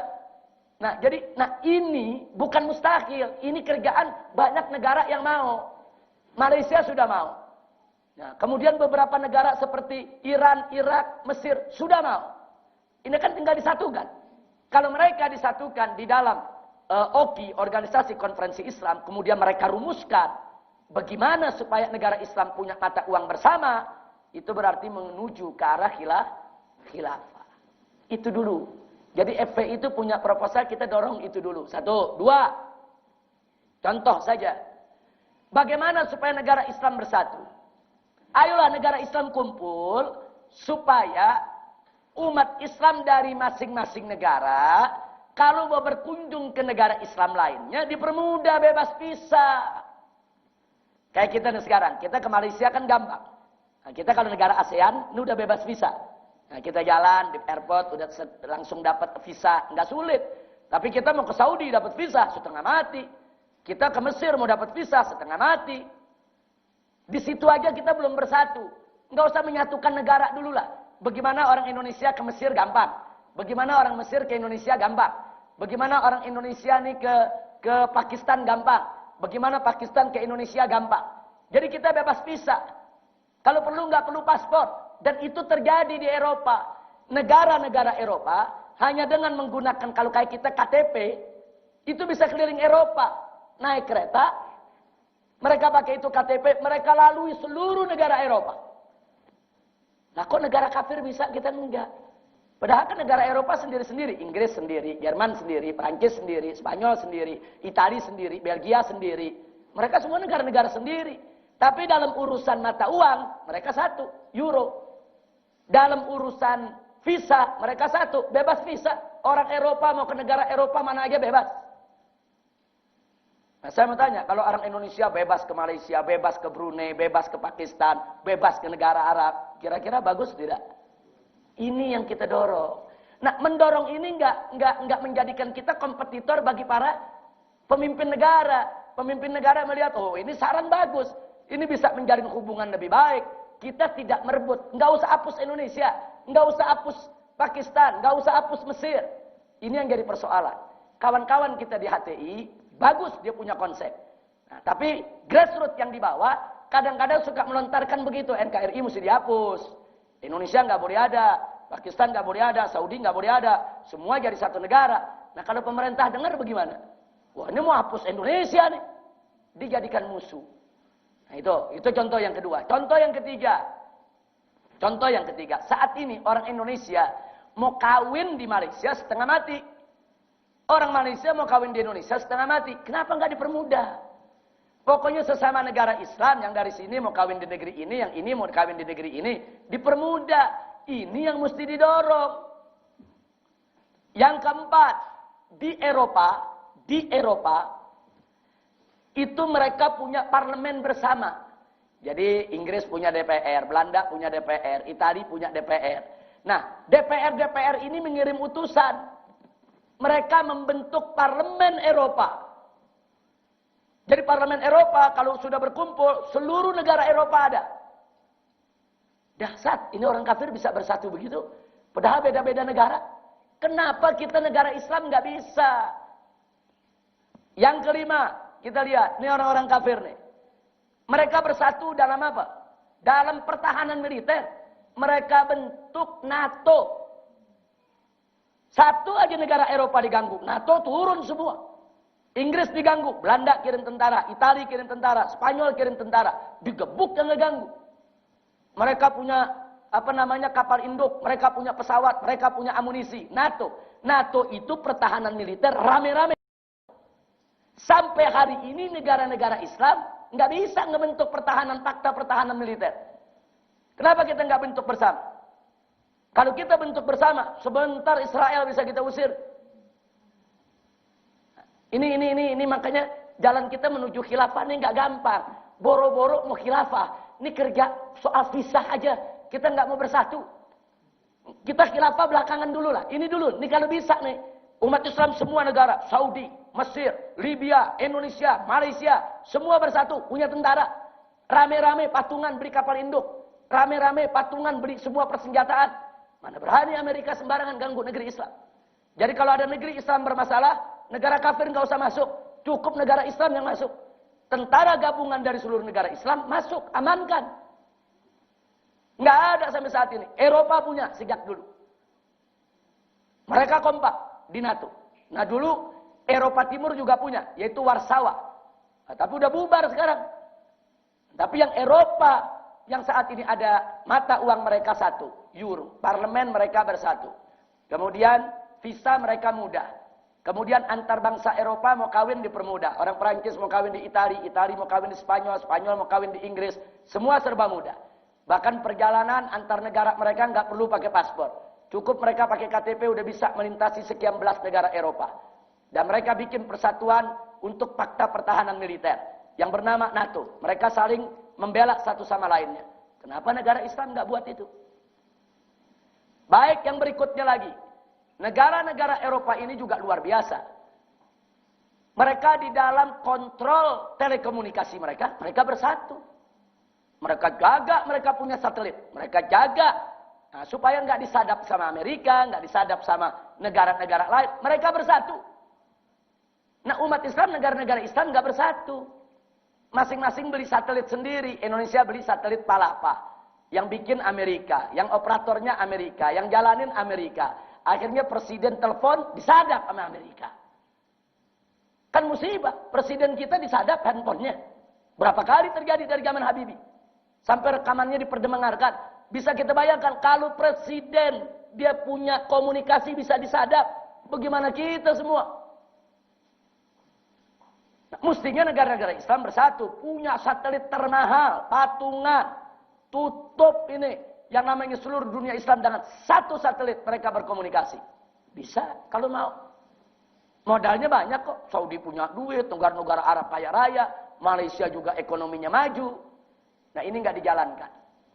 Jadi kalau saya sebutkan satu persatu, nanti Anda bisa lihat dalam hasil Munas FPI ada 10 langkah yang kita minta semua untuk disatukan. Nah, kalau duitnya udah satu, fakta pertahanannya ada, kemudian visanya gampang, satelitnya ada, nanti termasuk kurikulum pendidikannya disatukan. Nah, kalau semuanya sudah bersatu, ngajak mereka bentuk khilafah lebih mudah. Ya sudahlah, ini kita udah satu semuanya. Nah, bagaimana kita bikin aja khilafahnya? Nah, khilafahnya apa? Ya sudah, organisasi konferensi Islam yang menjadi khilafahnya. Presiden-presiden yang ada di negara-negara, anggap itu amir-amirnya. Kan bisa. Jadi Indonesia punya presiden, Saudi punya raja, tapi semua presiden, semua raja, semua perdana menteri yang ada di negeri-negeri Islam, tunduk kepada satu khalifah. Kan bisa. Siapa bilang tidak bisa? Ya ikhwan. Kan dulu juga di zaman para sahabat, tiap daerah kan ada amirnya diangkat, saudara. Ini kan cuma soal istilah. Presiden, Perdana Menteri. Ini istilah. Nah, jadikan mereka sebagai amir-amir. Itu ngomongnya enak. Ngomongnya nih enak. Nah, ini hari ini siang ini kita mimpi udah bagus kan? Bagus mimpi, Masya Allah, kalau bersatu. Tapi mewujudkannya setengah mati, saudara. Nah, karena itu, saya berharap mudah-mudahan dengan adanya gerakan-gerakan semacam ini dimudahkan oleh Allah Subhanahu wa taala untuk kemudian dalam waktu dekat khilafah Islam bisa tegak di atas muka bumi. Insya Allah. Sekurang-kurangnya saya mau ingatkan. Andai kata dari kita ke Imam Mahdi tidak ada lagi khilafah. Andai kata. Enggak apa-apa kita berjuang untuk khilafah. Loh kenapa? Setidaknya kita ikut andil di dalam proses kedatangan Imam Mahdi. Kita nggak bisa menegakkan khilafah, kan Imam Mahdi bisa. Tapi kan Imam Mahdi kan nggak ujuk-ujuk khilafah itu tegak. Imam Mahdi itu kan ada proses. Lahir dulu, jadi anak-anak, remaja, punya ilmu, kemudian berdakwah, nah, kemudian beliau ini dibaiat. Ada proses. Kemudian beliau dikejar musuh, mau dibunuh oleh musuh. Ada proses. Enggak begitu saja lahir langsung jadi khalifah. Enggak begitu. Nah, artinya kalau kita sekarang berteriak khilafah, kita jual konsep khilafah, kita berjuang buat khilafah. Andai kata pun khilafah sebelum Mahdi tidak ada, minimal kita ikut tanam andil untuk menegakkan khilafah di zaman Imam Mahdi. Insya Allah tegak. Pokoknya ikut andil sekecil apapun. Nah, jadi nggak ada masalah. HTI dengan program khilafahnya, FPI juga ada menyinggung soal khilafahnya. Teruskan semampu kita. La yukallifullahu nafsan illa wus'aha. Nah, mudah-mudahan Allah Subhanahu wa taala yaitu memberikan kepada kita semua sehat walafiat dan keberkahan di dalam menuntut ilmu, serta supaya ilmu kita menjadi manfaat. Amin ya rabbal alamin. Sebelum kita akhiri, bagus tadi sebagian jamaah sudah menyampaikan pertanyaan-pertanyaan sangat bermutu, yang fokus, yang bagus, menambah daripada khazanah ilmu pengetahuan kita semua. Jadi sekali lagi saya ingatkan kepada semua, inilah salah satu bagaimana Ahlus Sunnah wal Jamaah di dalam membaca sejarah, di dalam mentafsirkan satu peristiwa, selalu berdiri atas dasar husnudzon, sehingga tetap mengantarkan kepada rasa mahabbah, rasa hormat, rasa sayang. Nah, inilah ciri khas daripada Ahlus Sunnah wal Jamaah. Mudah-mudahan Allah Subhanahu wa taala tetap menjaga iman Islam kita, menguatkan akidah kita, dan menjadikan kita orang yang sholihin. Sekian yang bisa saya sampaikan, dan nanti setelah sholat zuhur saya sudah umumkan kemarin, yaitu bagi beberapa ustadz yang memang ada kewajiban untuk mempelajari ilmu faraid. Jadi bagi mereka yang ingin ikutan untuk belajar faraid diperkenankan, boleh. Jadi yang mau istirahat silakan, memang sudah haknya untuk beristirahat. Tapi kalau ada yang ingin belajar faraid tidak dilarang. Selesai sholat zuhur, selesai zikirnya, maka langsung dibuka majlis untuk ilmu faraid. Nah, itu saja. Terima kasih. Hadani Allah wa iyyakum ila siratihil mustaqim. Wassalamualaikum warahmatullahi wabarakatuh.